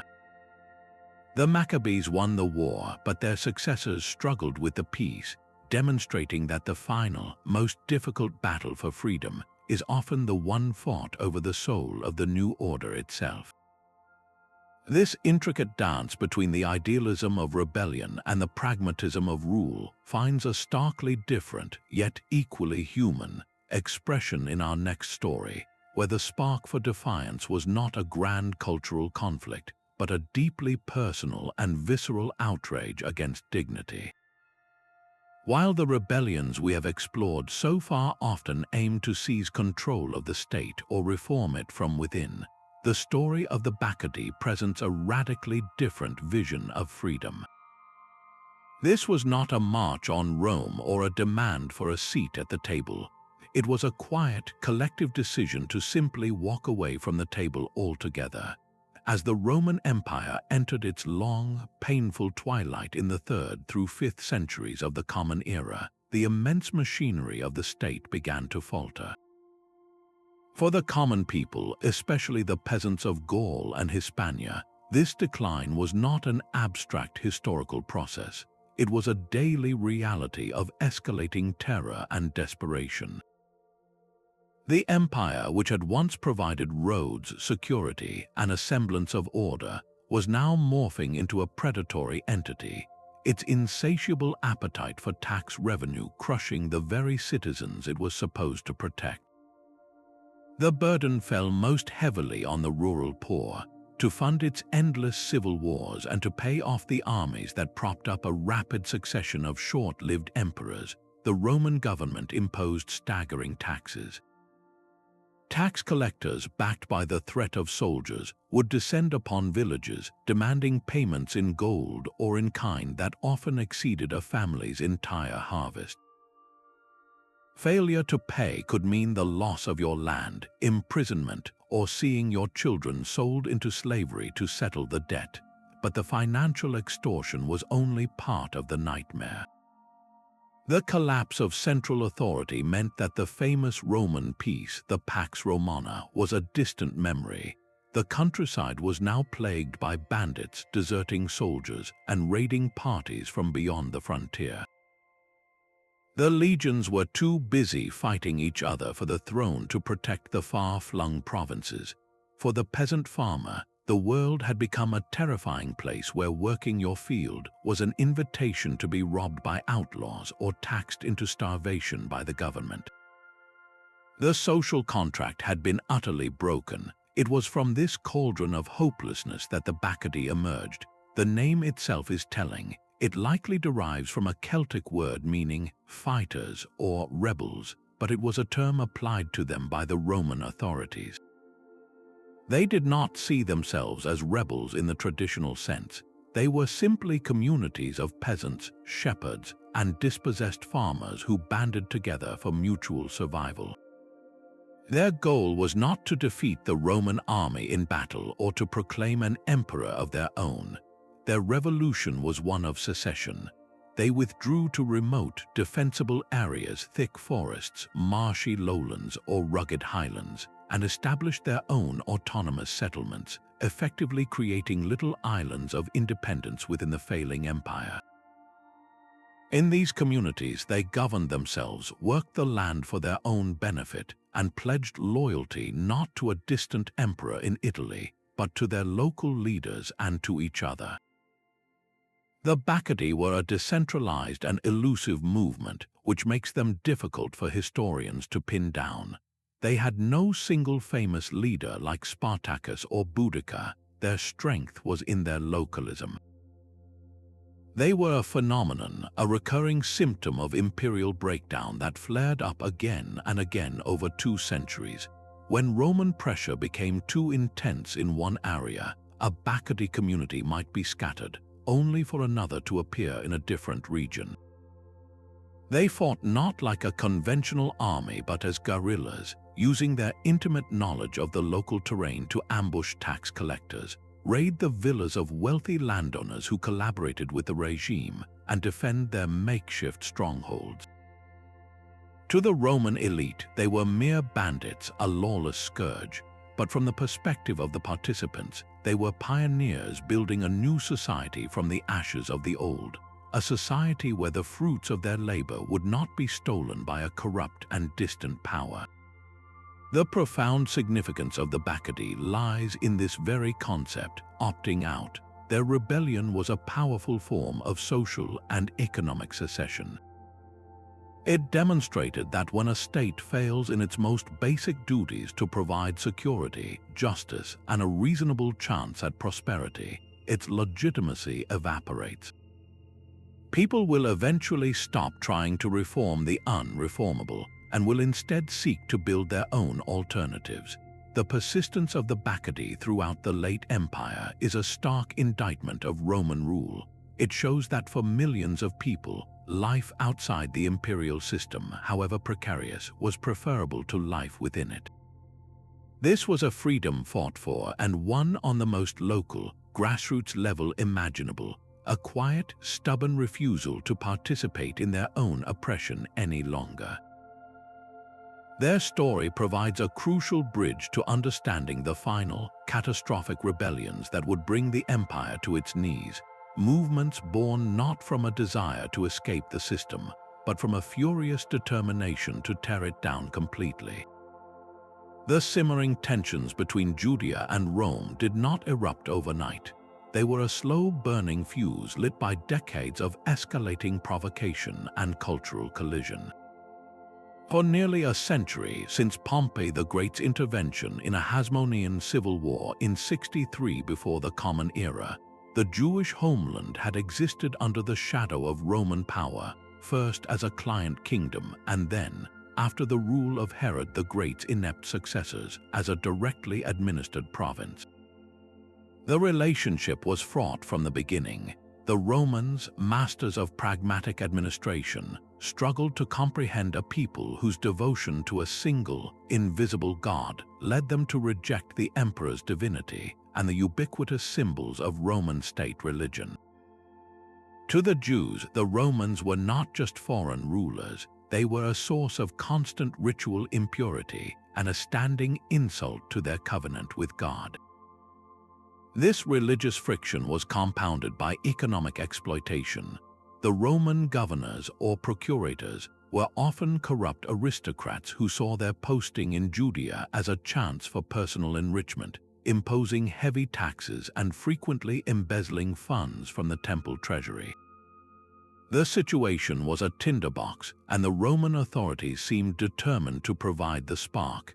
The final descent into open war began with an act of breathtaking insensitivity from the procurator Gessius Florus. In the year 66 of the Common Era, he sent soldiers to seize a vast sum of silver from the temple, claiming it was for unpaid taxes. This was not just a financial action, it was a sacrilege, a violation of the holiest site in Judaism. When a crowd gathered to protest, Florus ordered his troops to charge into the streets of Jerusalem, resulting in a massacre. The city erupted. Jewish rebels, known as the Zealots, seized the upper city and the Temple Mount, overwhelming the small Roman garrison. The regular Jewish priesthood and the moderate aristocracy who had counseled patience with Rome lost all control. The rebellion spread like wildfire across Judea. The initial Roman response, led by the Syrian legate Cestius Gallus, was unexpectedly humiliating. His 12th legion was ambushed and routed by rebel forces at the pass of Beth Horon, losing its Aquila, the legion's sacred eagle standard. This stunning victory convinced many hesitant Jews that divine favor was with the rebellion, that freedom was truly within their grasp. It was a moment of intoxicating but ultimately fatal hope. Emperor Nero could not let such a challenge to Roman authority stand. He tasked his most capable general, Vespasian, with the reconquest of Judea. Vespasian, a seasoned and methodical commander, understood this was not a war to be rushed. He began a systematic campaign in the year 67, methodically crushing rebel strongholds in Galilee before moving south to isolate Jerusalem. The Jewish defense was tragically hampered by internal divisions. Even as the Roman noose tightened around the city, different rebel factions, the Zealots, led by John of Gishola, and the Sicarii, a more radical splinter group, turned on each other in a bloody civil war within the walls, fighting for control of the temple and the city's supplies. This internal strife crippled their ability to present a united front against the professional legions now encamped outside. The death of Nero and the subsequent year of the 4 emperors in 69 provided a temporary respite as Vespasian returned to Rome to seize the imperial throne for himself. But the reprieve was short-lived. Vespasian left his son, Titus, in command with clear orders: finish the job. The siege of Jerusalem that began in the spring of 70 was one of the most horrific in ancient history. Titus's army, comprising 4 legions, completely surrounded the city, cutting off all supplies. Inside, the situation descended into a living hell. The factions continued to fight each other even as starvation set in. The streets filled with the dead and dying, yet the defenders fought with a desperate, fanatical courage that astonished the Romans. They repelled countless assaults on the massive walls, using their knowledge of the city's labyrinthine streets to launch devastating counterattacks.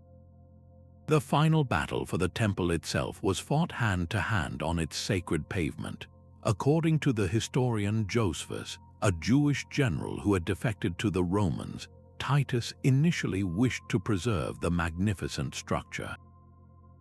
But in the chaos of the final assault, a Roman soldier, against orders, threw a burning brand into the temple. The fire quickly spread, engulfing the sanctuary. The destruction was total. The temple, the center of Jewish religious life for nearly 600 years, was reduced to smoldering rubble.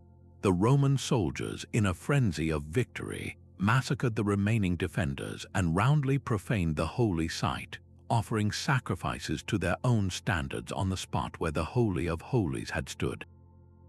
The fall of Jerusalem was not the end of the war. 3 fortresses held out, the most famous being Masada, a stark, mesa-like plateau overlooking the Dead Sea. A group of Sicarii, led by Eleazar ben Yair, had taken refuge there. For the Romans, Masada was a symbol of stubborn defiance that had to be erased. The new governor, Lucius Flavius Silva, laid siege to the fortress with the 10th Legion. The logistical challenge was immense. The Romans built a massive siege wall around the base of the mountain to prevent escape and then, in an almost unbelievable feat of engineering, constructed a giant earthen ramp up the western side to bring a battering ram within reach of the fortress walls. When the Romans finally breached the defenses in the year 73, they found an eerie silence. Rather than be captured and enslaved, the 960 men, women, and children inside had chosen collective suicide. They had burned their possessions and then, as lots were drawn, killed each other until the last man fell on his own sword. The story of Masada, as recounted by Josephus, has become a powerful and complex symbol of resistance and the price of freedom, though modern scholarship continues to debate the precise details of the event. The consequences of the First Jewish-Roman War were nothing less than transformative. The destruction of the Second Temple was a catastrophic rupture in Jewish history. With a central place of sacrifice and pilgrimage gone, Judaism was forced to reinvent itself to survive. The focus shifted from the priesthood to the rabbi, from the temple to the synagogue, and from animal sacrifice to prayer, study, and strict adherence to the law. This adaptation, spearheaded by the Pharisees, ensured the survival of the Jewish faith in a diaspora that would last for nearly 2 millennia. The war also solidified a pattern of harsh Roman repression of Jewish rebellions, a pattern that would culminate decades later in an even more devastating conflict. The struggle for sovereignty had ended in total military defeat, but it had forged a new, resilient form of religious and cultural identity that could endure even without a homeland, a testament to the unyielding spirit of a people determined to preserve their identity against overwhelming odds. The story of Boudica is one where the line between personal tragedy and national rebellion vanishes completely, a fire sparked not by a political manifesto but by an act of unspeakable cruelty. The Iceni tribe in what is now East Anglia had enjoyed a relatively privileged status as a Roman ally under their king, Prasutagus. In a calculated move to preserve his family's position, Prasutagus' will named his 2 daughters as his primary heirs and co-heir the Roman Emperor Nero, hoping this gesture would secure his kingdom's future and his family's safety. It was a fatal miscalculation. To the Roman officials on the ground, a client kingdom led by a woman was an intolerable concept, a direct challenge to their patriarchal system of power. They saw the will not as a diplomatic document, but as an opportunity for outright annexation. What followed was a calculated campaign of humiliation and violence designed to shatter the Iceni spirit. Roman officials and soldiers descended upon the royal household. The king's wealth was confiscated as if he had been a conquered enemy, not a loyal ally. But the physical and symbolic violence went far beyond mere looting. The aging Roman historian Tacitus, whose father-in-law served in Britain and was a primary source, records the horrific details. Queen Boudica herself was publicly flogged, a brutal punishment intended to strip her of all dignity and authority. Then, in an act meant to extinguish the royal lineage and demonstrate absolute dominance, her two young daughters were raped by Roman soldiers. This was not random brutality. It was a deliberate political act, a message that the Iceni were now property, their bodies and their future subject to Roman whim. It was this deeply personal and cultural violation that transformed a queen into an avenging fury. Boudica's response was to channel her rage into a wildfire of rebellion that swept across southern Britain. Other tribes who had suffered under Roman rule the exploitation, the land seizures, the heavy taxes flocked to her banner. She was not a military strategist in the traditional sense. Her power was as a figurehead of pure, righteous anger. She harnessed this collective grievance into a formidable force. The Roman governor, Suetonius Paulinus, was away on campaign on the island of Mona, a druidic stronghold in Wales, when the uprising began. Seizing this moment of vulnerability, Boudica's army descended upon the symbols of Roman occupation. The first target was Cumulative, a colony for retired Roman soldiers. This was a city built on land taken from the Britons, a constant reminder of their subjugation. The city was overrun and utterly destroyed, its inhabitants massacred without mercy. The rebellion's momentum was unstoppable. The next target was Londinium, a bustling commercial hub that was the beating heart of Roman trade in Britain. Suetonius Paulinus raced back from Wales, but upon assessing the situation, he made a cold, strategic decision. He lacked sufficient troops to defend the sprawling, largely undefended settlement. He chose to sacrifice Londinium to preserve his army, evacuating those who could flee and abandoning the city to its fate. Boudica's forces burned Londinium to the ground, and then did the same to Verulamium. The archaeological record confirms the ferocity of these attacks. A thick, red layer of burned debris, known as the Boudican destruction layer, can still be found beneath modern London, a silent testament to the Queen's wrath. Tens of thousands were killed in these three cities, a devastating blow to Roman prestige. The final, decisive battle took place at an unknown location, where Suetonius Paulinus finally turned to face the rebel horde. He chose his ground carefully, a narrow defile with a dense wood behind him and an open plain in front, protecting his flanks and rear.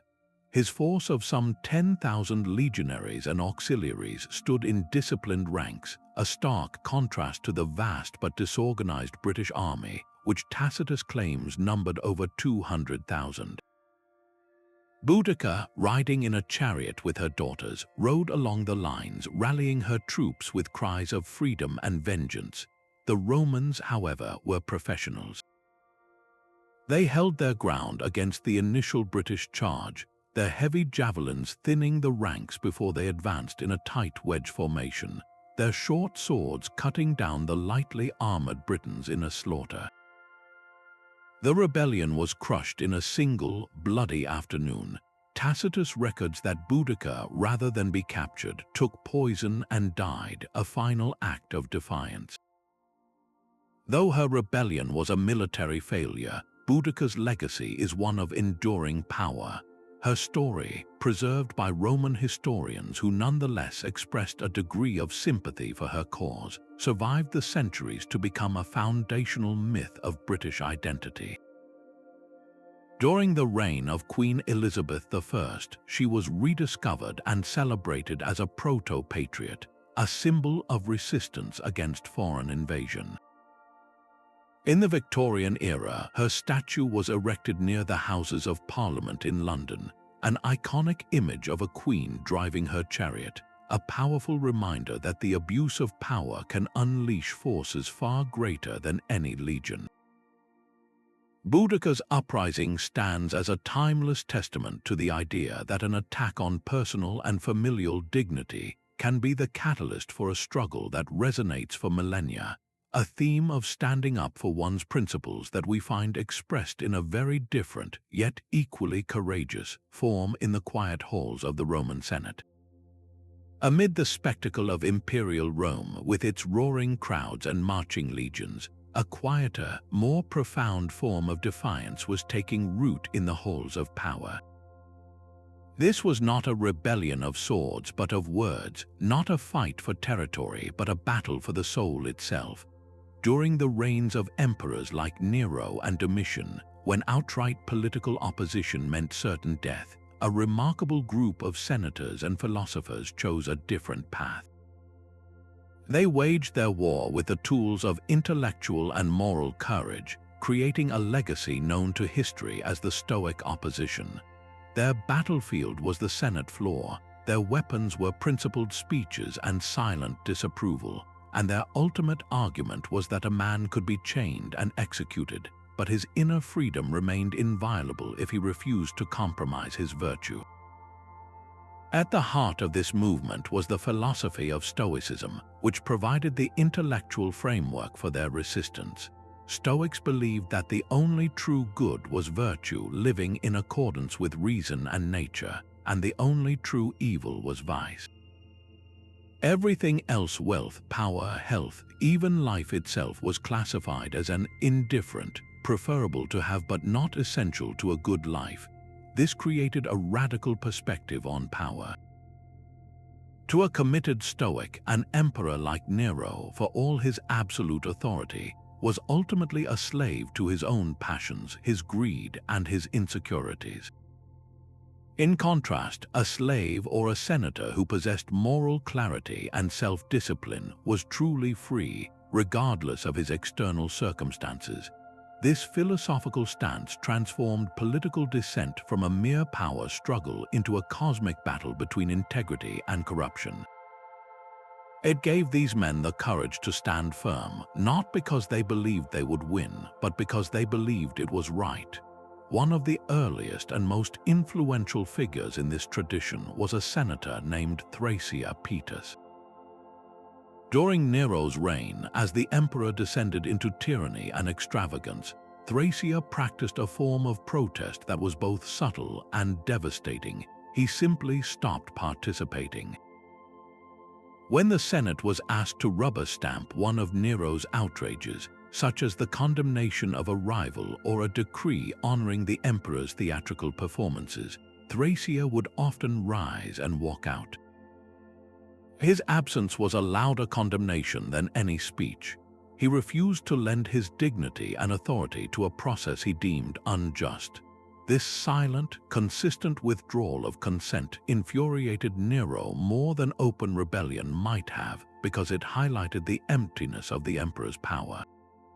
It demonstrated that real authority comes not from fear, but from the respect of honorable men. Eventually, Nero could tolerate it no longer. He ordered Thrasea's death, forcing the senator to take his own life. Yet, even in his final moments, Thrasea turned his suicide into a final act of philosophical defiance, discussing the immortality of the soul with his friends as he bled out, demonstrating that his inner peace was beyond the emperor's reach. A generation later, under the paranoid Emperor Domitian, the Stoic torch was carried by Helvidius Priscus, who was actually the son-in-law of Thrasea Paetus. Helvidius was even more confrontational than his mentor. He openly challenged Domitian in the Senate, referring to the emperor not as a god or a master, but as a mere citizen who was first among equals. He argued that a good emperor should be a servant of the law, not above it. This was a direct assault on the very foundation of the imperial cult and the growing autocracy of the Principate. Helvidius's fate was predictable. He was executed for his audacity, but his death, like Thracia's, was not a defeat. It was a lesson enacted, proving the Stoic maxim that a tyrant can kill you, but he cannot harm you unless you allow him to corrupt your character. The deaths of these men created a powerful counter-narrative to imperial propaganda. They became martyrs for the idea that there is a law higher than the emperor's whim, a standard of justice that transcends political power. The impact of the Stoic opposition rippled far beyond the 1st century. Their stories were preserved by historians like Tacitus, who admired their integrity, and their philosophy was systematized by later thinkers like the slave-turned-philosopher Epictetus and the emperor Marcus Aurelius. Epictetus, who had witnessed the caprices of power firsthand, taught that we control our judgments and desires but not external events. Therefore, our freedom lies in focusing on our own moral choices. Marcus Aurelius, perhaps the ultimate test of Stoicism, ruled as emperor while constantly reminding himself in his private journal, the Meditations, that his power was an external indifferent and that his true worth was determined by his justice, self-discipline, and reason. This intellectual tradition, forged in the fire of political resistance, created a durable link between freedom and moral autonomy. It argued that the first and most important rebellion is the one we fight within ourselves to remain virtuous in a corrupt world. This powerful idea that inner integrity is the foundation of all other freedoms would inspire Enlightenment thinkers and the founders of modern democracies, providing a philosophical basis for the concept of inalienable human rights. Imagine the backbone of the Roman Republic, the relentless legions that conquered the Mediterranean world. Now picture the soldiers who formed those legions. For centuries, the common assumption is that they were all Romans, but that image is incomplete. The true backbone of the Roman army, the bulk of its manpower, was provided by its Italian allies, the Socii. These were not foreign mercenaries. They were men from communities in Samnium, Umbria, Etruria, and other regions of Italy, peoples who had fought alongside Rome for generations, who shared similar languages, gods, and customs. They marched in the same formations, faced the same enemy spears, and bled on the same distant battlefields as their Roman counterparts. Yet, when the war was won and the spoils were divided, a stark and increasingly bitter line was drawn. The Roman citizen reaped the rewards, including a potential share of conquered land. The Italian ally returned home with little more than the scars on his back, his loyalty taken for granted, his status forever that of a second-class participant in an empire he helped build. This fundamental inequity, this denial of the fruits of their own labor and sacrifice, created a deep-seated resentment that would finally explode in a conflict known as the Bellum Sociale, the War of the Allies, a rebellion not to tear Rome down but to demand a place at its table. The spark for this inevitable war was a political murder. For decades, forward-thinking Roman tribunes had attempted to address the Allies' grievances through legislation, recognizing that the Republic's stability depended on fair treatment. The most prominent of these reformers was Marcus Livius Drusus. In 91 before the Common Era, Drusus proposed a comprehensive bill that would grant Roman citizenship to all Italian allies. He argued that it was not only just but essential for the security of the state. However, this proposal was met with furious opposition from the conservative faction in the Roman Senate, and crucially, from the masses of the urban poor in Rome itself. These common citizens feared that expanding the franchise would dilute their own political power and give them more competitors for the state's grain dole and other benefits. The selfishness of this view was breathtaking. It pitted the poorest Romans against their Italian cousins, both groups manipulated by an elite that benefited from division. When Drusus was assassinated, likely at the behest of his political enemies, the last hope for a peaceful resolution died with him.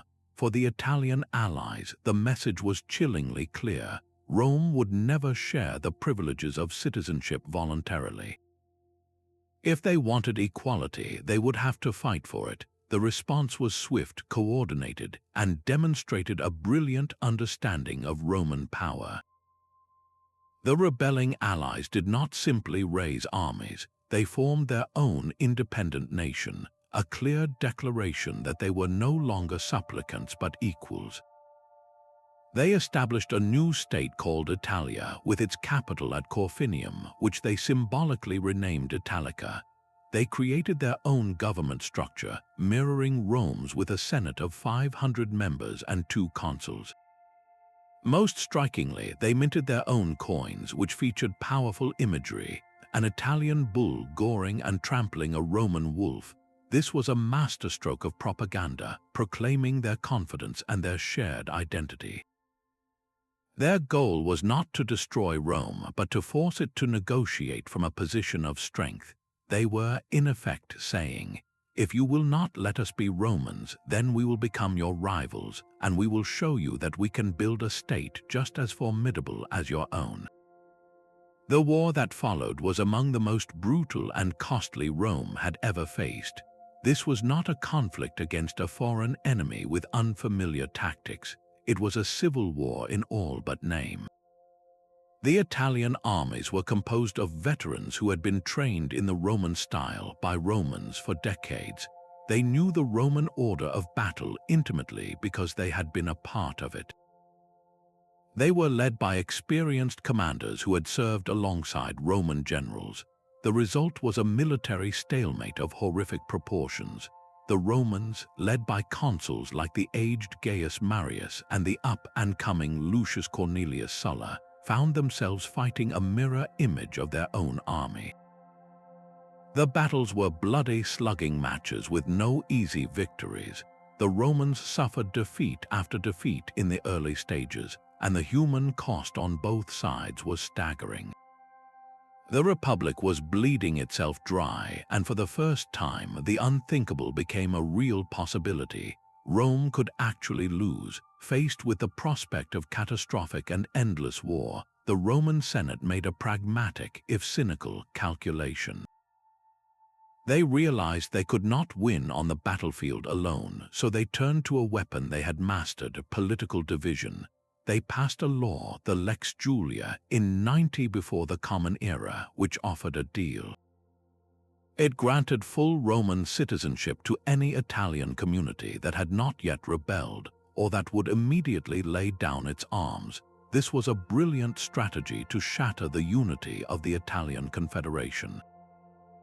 Why continue a desperate fight when you could get what you wanted by simply surrendering? One by one, the allies began to defect, lured by the promise of inclusion. The following year, a second law, the Lex Plautia Papiria, extended citizenship to even those who had rebelled, as long as they applied within 60 days. The war sputtered on for a time as the most die-hard rebels held out, but the backbone of the resistance was broken. By 88 before the Common Era, the conflict was effectively over. Rome had won by surrendering its exclusive claim to citizenship. The Bellum Social was a revolutionary moment that fundamentally altered the course of Roman history. By granting citizenship to the peoples of Italy, Rome ceased to be a city-state that ruled an empire and began its transformation into a unified Italian nation. This expansion of the citizen body infused the Republic with new energy, new manpower, and new talent, but it also introduced profound tensions. The old political structures designed for a small city, were now overwhelmed by millions of new citizens spread across the peninsula. This created a volatile environment that ambitious generals like Sulla and Caesar would later exploit, leading directly to the civil wars that destroyed the Republic. The war's legacy, therefore, is deeply paradoxical. It was a rebellion fought for inclusion that succeeded in its immediate goal, but in doing so, it set in motion forces that would ultimately undermine the very system it sought to join. It stands as a powerful testament to the idea that the fight for freedom is not always about separation. Sometimes, the most transformative demand is simply for a fair share and a voice within a larger community, a struggle for belonging that would find a strange and unique echo in the story of a slave who became a king. While the epic struggles of Spartacus and the Maccabees capture our imagination with their grand scale and dramatic conclusions, the story of rebellion is also written in smaller, more enigmatic chapters that reveal just as much about the human desire for freedom.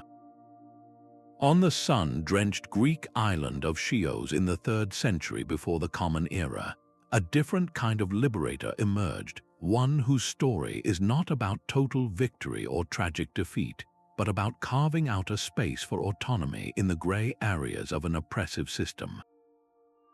Chios was infamous throughout the ancient world as a primary hub of the slave trade, its economy deeply dependent on the labor of countless individuals torn from their homelands.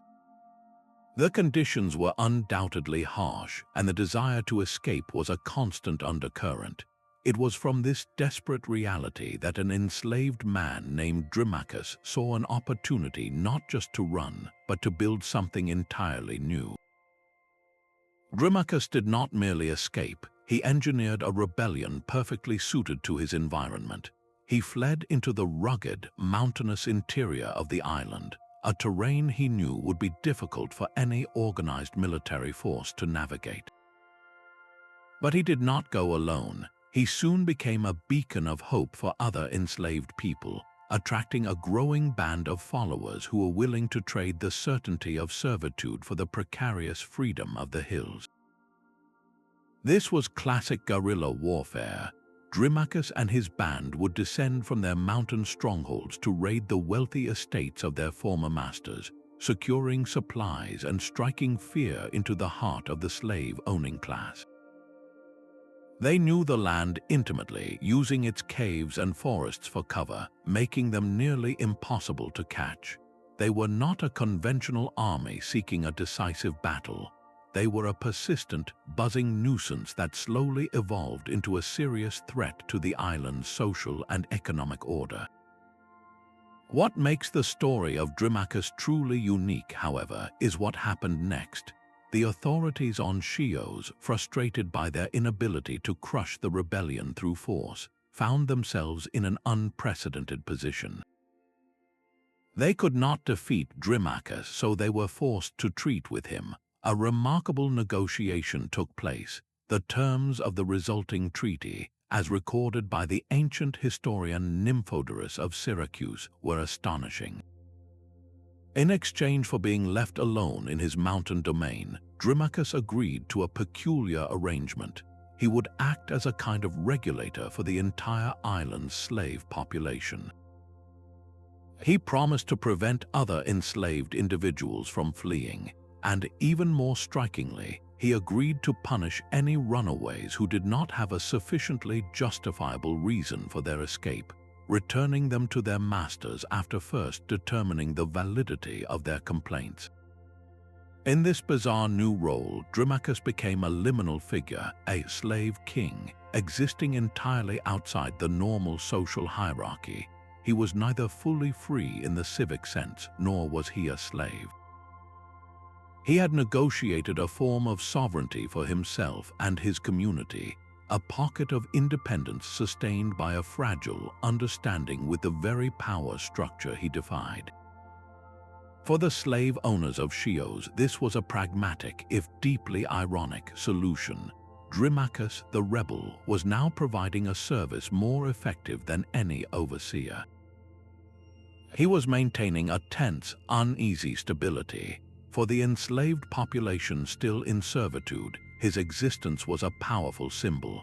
He was living proof that freedom was attainable, but his new role also created a complex dynamic, as he now stood between them and their own aspirations for liberty. The legacy of Thrasymachus is a profound and complicated one. His rebellion demonstrates that resistance is not always a binary choice between total war and utter submission.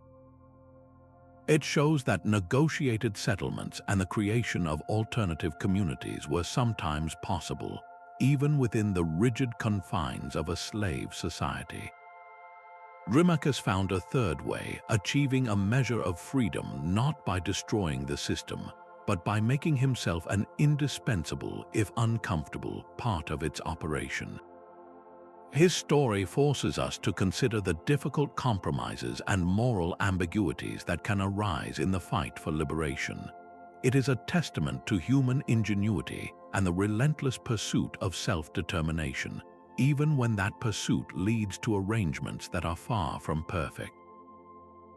This exploration of a rebellion that defies easy categorization naturally compels us to look more closely at the countless other individuals whose contributions have been overshadowed, particularly the essential but often overlooked roles played by women in these ancient struggles for freedom.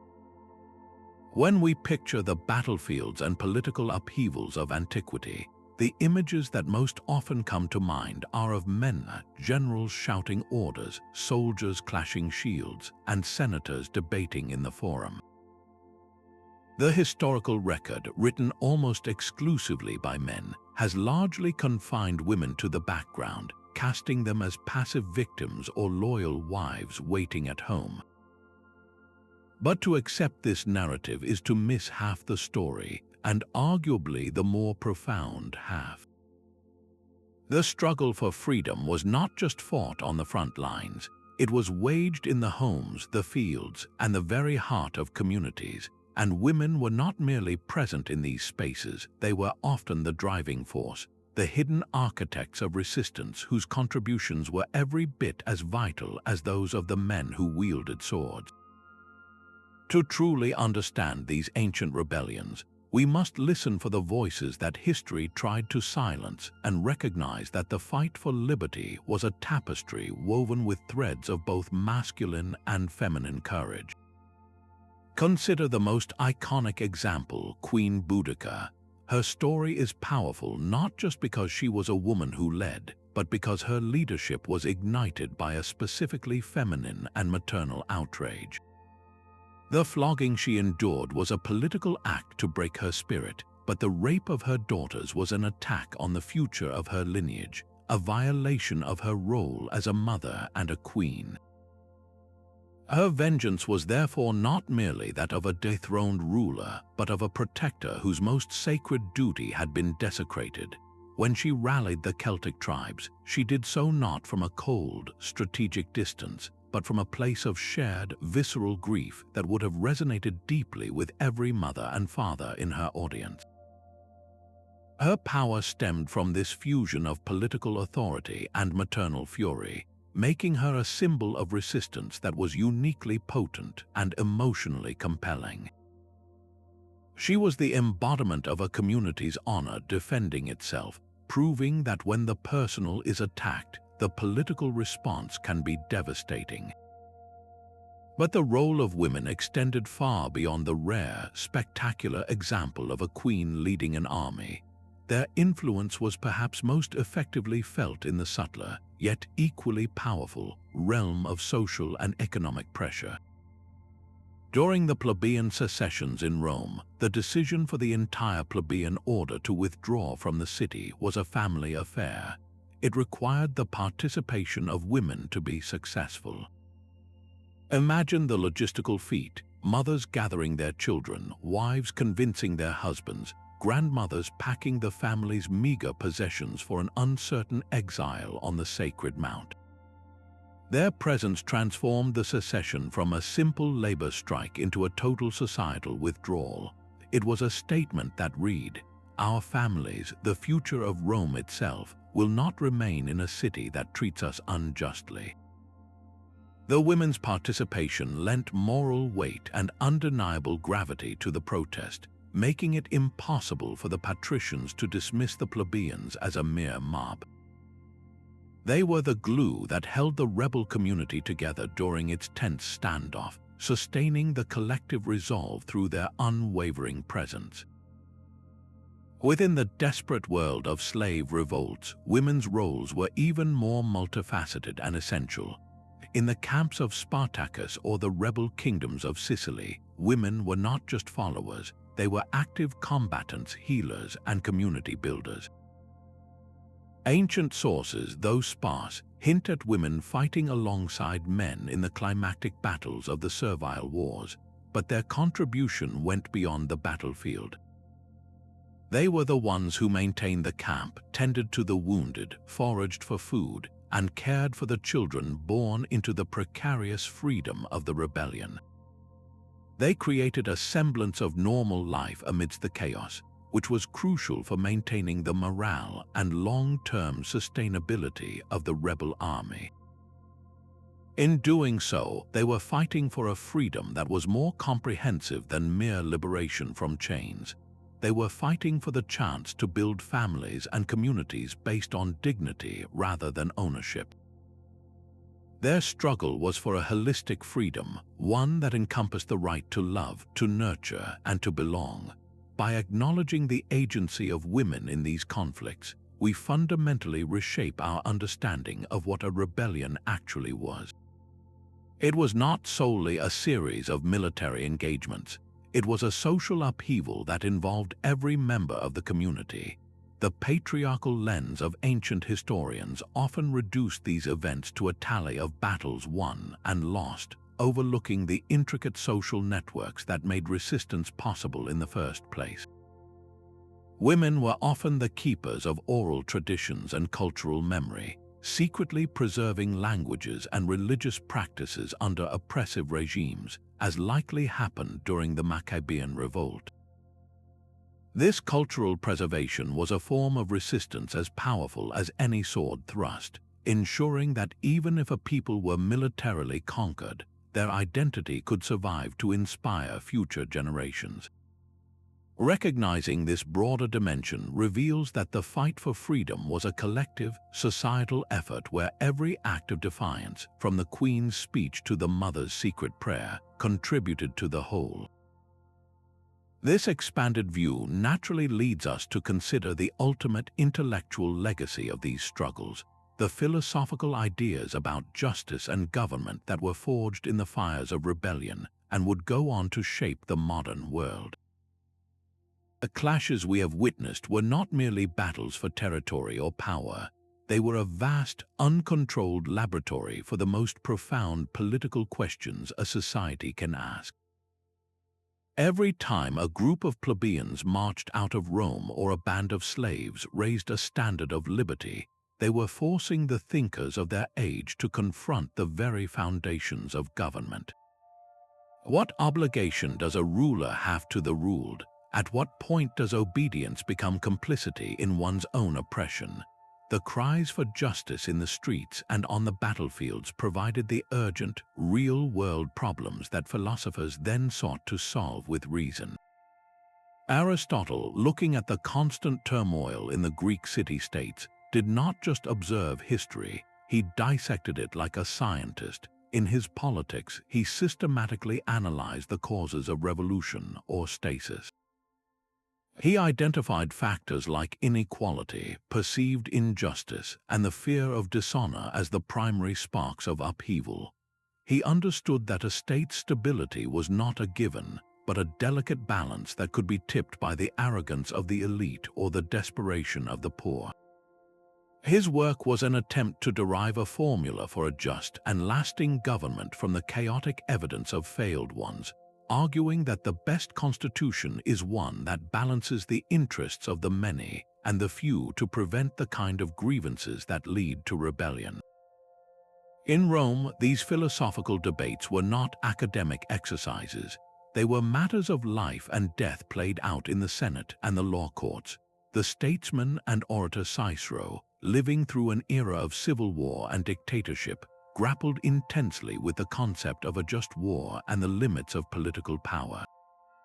He argued that true law is not merely the decree of a king or a majority, but right reason in harmony with nature. This idea of natural law, a universal standard of justice that transcends human legislation, was a direct response to the arbitrary tyranny the Romans had witnessed and resisted. Cicero's writings on the duties of a statesman and the foundations of a republic were deeply informed by Rome's own history of internal strife, from the Plebeian Secessions to the bloody proscriptions of Sulla. He was trying to articulate a vision of a government of laws, not of men, precisely because he had seen what happened when men placed themselves above the law. His work became a cornerstone of Western political thought, a bridge between the practical wisdom of Roman statecraft and the philosophical ideals of the Greeks. This fusion of theory and practice, born from centuries of conflict, did not vanish with the Roman Empire. The intellectual legacy of these ancient rebellions was preserved by scholars, often in monasteries and Islamic centers of learning, waiting to be rediscovered. When Enlightenment thinkers in the 17th and 18th centuries began to challenge the divine right of kings, they reached back directly into this classical toolbox. The English philosopher John Locke, whose ideas would profoundly influence the American Revolution, argued for a government based on the consent of the governed and a right to revolution when that government becomes tyrannical.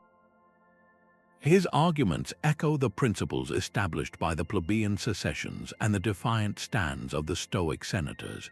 The French philosopher Montesquieu, in developing his theory of the separation of powers, looked explicitly to the Roman Republic's system of checks and balances, a system that was itself the product of the long conflict of the orders.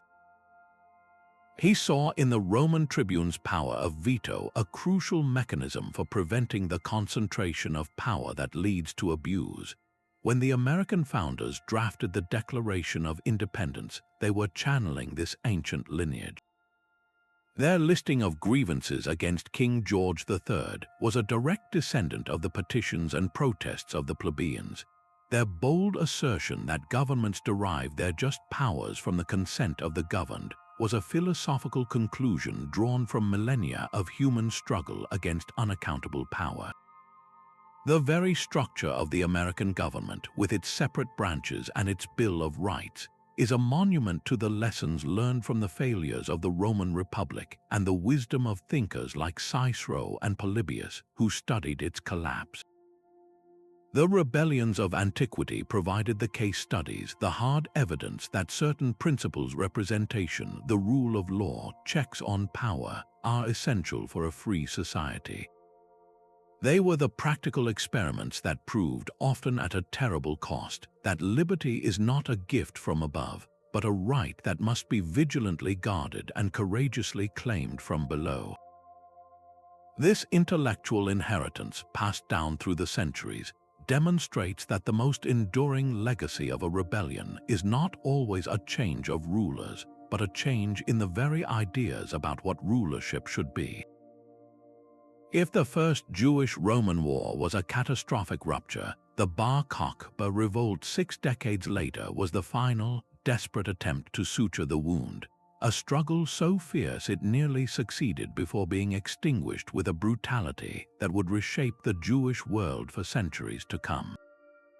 The decades following the destruction of the Temple had been a period of simmering resentment under Roman rule. While the Jewish people had begun the profound process of adapting their religious life around synagogues and rabbinical study, the political and religious provocations continued. The Emperor Hadrian, a passionate Hellenist, announced plans to rebuild Jerusalem not as a Jewish city, but as a fully Roman colony to be named Aelia Capitolina. Worse still, rumors swirled that he intended to erect a temple to Jupiter on the very site of the ruined Jewish temple. This was more than just an insult. It was a deliberate act of cultural erasure, a final desecration of the most sacred space in Judaism. Then came the decree that lit the final fuse, a prohibition against core Jewish practices, including circumcision, which was seen by Romans as a form of mutilation. This direct assault on their covenant with God made rebellion not just a political choice, but a religious imperative. The man who would become the face of this final uprising was Shimon bar Kokhba. We know little of his early life, but his emergence as a leader was marked by a powerful endorsement from one of the most respected figures of the age, Rabbi Akiva, the great sage and architect of rabbinic Judaism. Rabbi Akiva saw in Bar Kokhba not just a military commander, but a potential messianic figure, a leader anointed by God to restore Israel. It was Akiva who applied to him a verse from the book of Numbers declaring, "A star will come forth from Jacob," and in Hebrew the word for star is kokav. Thus, Shimon bar Kokhba was rebranded as Bar Kokhba, the son of the star. This religious sanction was crucial, transforming the rebellion from a mere war of national liberation into a holy war, a battle for the soul of a people and the fulfillment of divine prophecy. Bar Kokhba himself was a formidable and demanding leader, a strict disciplinarian whose commitment to the cause was absolute. He reportedly tested his recruits by having each man cut off a finger to prove his dedication, though the rabbis later persuaded him to accept a less drastic test of uprooting a cedar tree while riding a horse. Whether literally true or not, these stories paint a picture of a leader who accepted nothing less than total commitment. For the first 3 years, the rebellion was shockingly successful, a testament to Bar Kokhba's brilliant organization and the unified desperation of the Jewish people. The rebels did not merely engage in guerrilla tactics, they fought the Romans in open battle and won. They established a fully independent Jewish state, with Bar Kokhba taking the title Nasi, or Prince of Israel. They minted their own coins, stamped with powerful slogans like "For the Freedom of Jerusalem" and "Year One of the Redemption of Israel," declaring their sovereignty to the world. This was a functioning government, complete with a bureaucracy and a postal system. They even began the process of clearing the Temple Mount, raising hopes that the Third Temple might be rebuilt. The Roman forces in the region, led by the governor Quintus Tinius Rufus, were overwhelmed and suffered significant losses. For a fleeting moment, it must have seemed that the miracle of the Maccabees was repeating itself, that the divine favor Rabbi Akiva had prophesied was truly with them. The Roman response, however, was to be one of final, absolute, and terrifying resolution. The Emperor Hadrian, realizing the scale of the threat, understood that half measures would not suffice. He recalled his most capable general, Julius Severus, from Britain, and assembled an enormous force, pulling legions from across the empire. The Romans abandoned their traditional preference for set-piece battles, recognizing the rebels' strength in the rugged Judean hills. Instead, Severus adopted a strategy of slow, methodical attrition. He avoided direct assaults on fortified positions, instead systematically cutting off supply lines, destroying food sources, and retaking territory village by village, cave by cave. It was a war of annihilation designed to grind the rebellion and the land itself into dust. The final stronghold was the fortress of Beta, southwest of Jerusalem. In the year 136, after a grueling siege, the walls were breached, the Roman legions poured in, and the slaughter was absolute. The Talmud recounts that the blood from the massacre flowed so heavily that it reached the nearby river, and that horses drowned in it up to their nostrils. Bar Kokhba himself was killed in the final battle. The aftermath was a horror beyond comprehension. Roman vengeance was swift and designed to be permanent. According to the Roman historian Cassius Dio, 580,000 Jews were killed in the fighting, with many more dying from famine and disease. Hadrian enacted a series of punitive decrees meant to erase Judea from the map. The province was renamed Syria Palestina after the Philistines, the ancient enemies of Israel.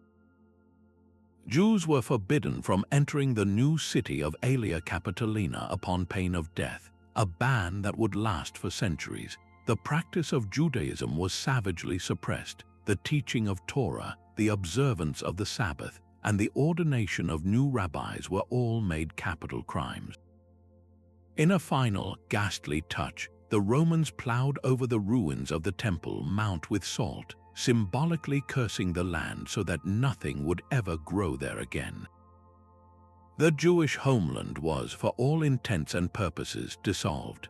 The Bar Kokhba revolt thus stands as a watershed moment of tragic finality. It marked the end of Jewish political sovereignty in their ancestral land for nearly 1,900 years.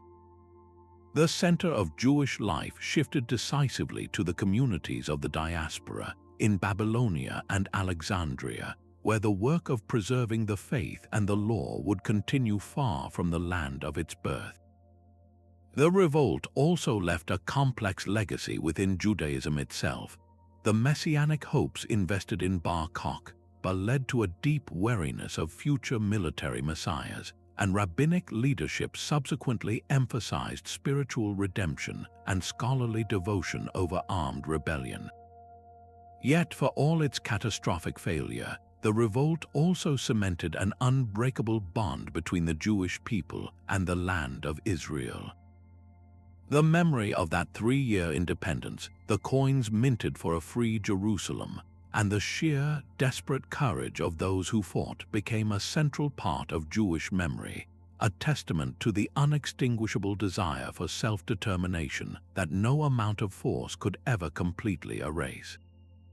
Looking back across these 21 rebellions, from the gladiator schools of Capua to the besieged fortress of Beta, we see a tapestry of human struggle woven with strikingly common threads. At the heart of every single one was a fundamental failure of justice. For Spartacus and the slaves of Sicily, it was the injustice of being treated as property, stripped of all autonomy. For the plebeians of Rome, it was the injustice of a legal system rigged against them, where debt could lead to enslavement. For the Maccabees and the Jews of Judea, it was the injustice of a forced conversion, a violent assault on their deepest beliefs. And for Boudica, it was the most intimate injustice of all, the violation of her body and her family. These were not abstract political disputes. They were eruptions of raw human feeling against a system that denied their basic dignity. This pattern reveals a profound truth. Oppression, in any form, is inherently unstable because the desire for respect and self-determination is a universal and indestructible human drive. It is a seed that lies dormant in the hardest ground, waiting for the right conditions to sprout.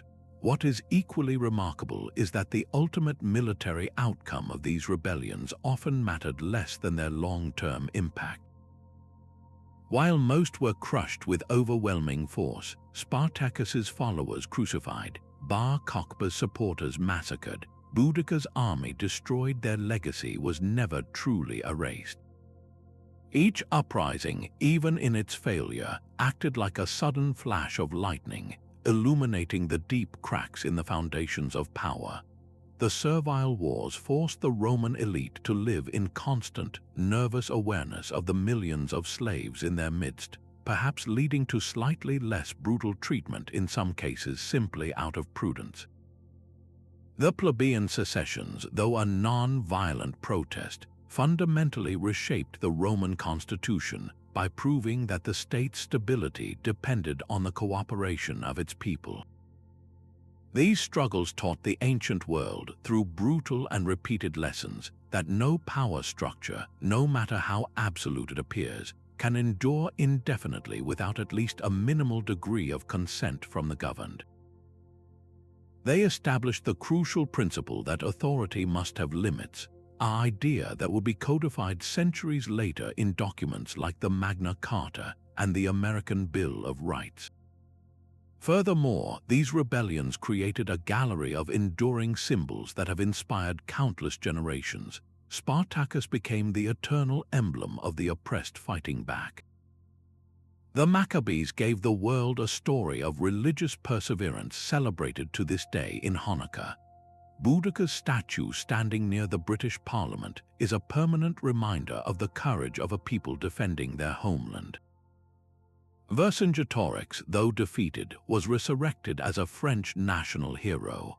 These figures transcended their historical moments to become archetypes, their stories retold whenever new generations face their own forms of tyranny.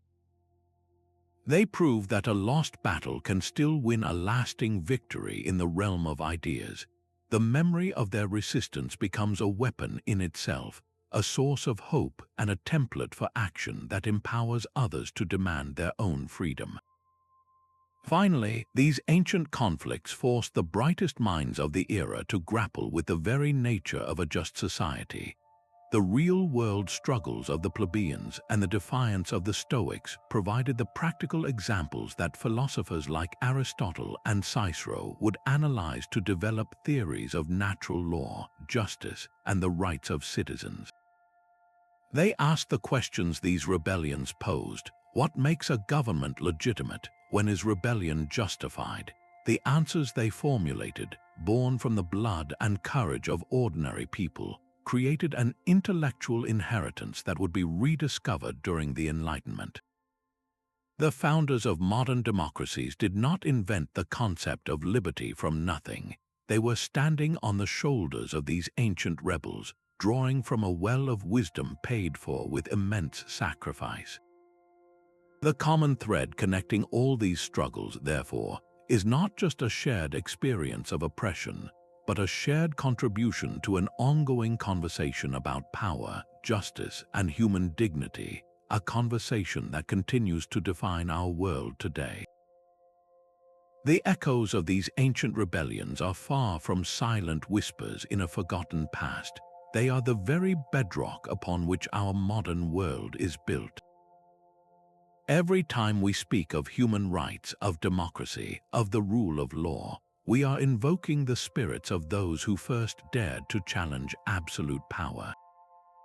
The courage of Spartacus, the strategic withdrawal of the plebeians, the defiant faith of the Maccabees, these were not isolated events. They were the first crucial experiments in liberty, the practical trials that proved a simple, revolutionary idea: that those who are governed must have a voice in their governance. The freedoms we often take for granted today, from the right to a fair trial to the principle of religious tolerance, were not gifts bestowed by benevolent rulers. They were rights hard-won through centuries of struggle, paid for with the blood and sacrifice of countless individuals whose names are lost to history, but whose collective impact shaped the destiny of humanity. Their stories deliver a powerful and timeless message. Liberty is never a permanent state. It is not a monument that, once built, can be left to stand on its own. It is a living, breathing entity that must be constantly demanded, vigorously defended, and perpetually renegotiated by each new generation. The fall of the Roman Republic stands as a stark warning, demonstrating that even the most sophisticated systems of checks and balances can erode when citizens become complacent and allow power to concentrate in the hands of a few. The rebellions we have explored teach us that vigilance is the price of freedom. They remind us that the impulse to control, to dominate, and to exploit is a constant in human history, and it is only through the courageous resistance of ordinary people that this impulse is kept in check. This brings us to the most profound lesson, one taught not on the battlefield but in the quiet corners of the mind by the Stoic philosophers. They argued that the first and most important rebellion is the one we fight within ourselves. Before we can challenge a tyrant in the world, we must conquer the tyrant within our own fears, our complacency, our willingness to trade principle for comfort. They believed that true freedom is an internal state, a sovereignty over one's own character and conscience that no external force can truly take away. This idea that the seed of freedom lies within each person is the ultimate legacy of antiquity. It means that the potential for defiance, for demanding a better world, is not reserved for generals or kings. It resides in the heart of every individual who chooses to live with integrity, to speak truth to power, and to stand up for what is right, regardless of the cost. Thank you for joining me on this monumental journey through the fires of antiquity. We have walked alongside gladiators and queens, peasants and philosophers, and witnessed the moments when the human spirit refused to be broken. If these stories of incredible courage have resonated with you, I would love to hear your thoughts. Which of these 21 rebellions do you find most inspiring, and why? Share your reflections in the comments below. For more deep dives into the mysteries and turning points of history that shaped our present, make sure to subscribe to the channel. Until next time, remember the long and courageous chain of those who came before us, and carry their legacy of defiance and hope forward.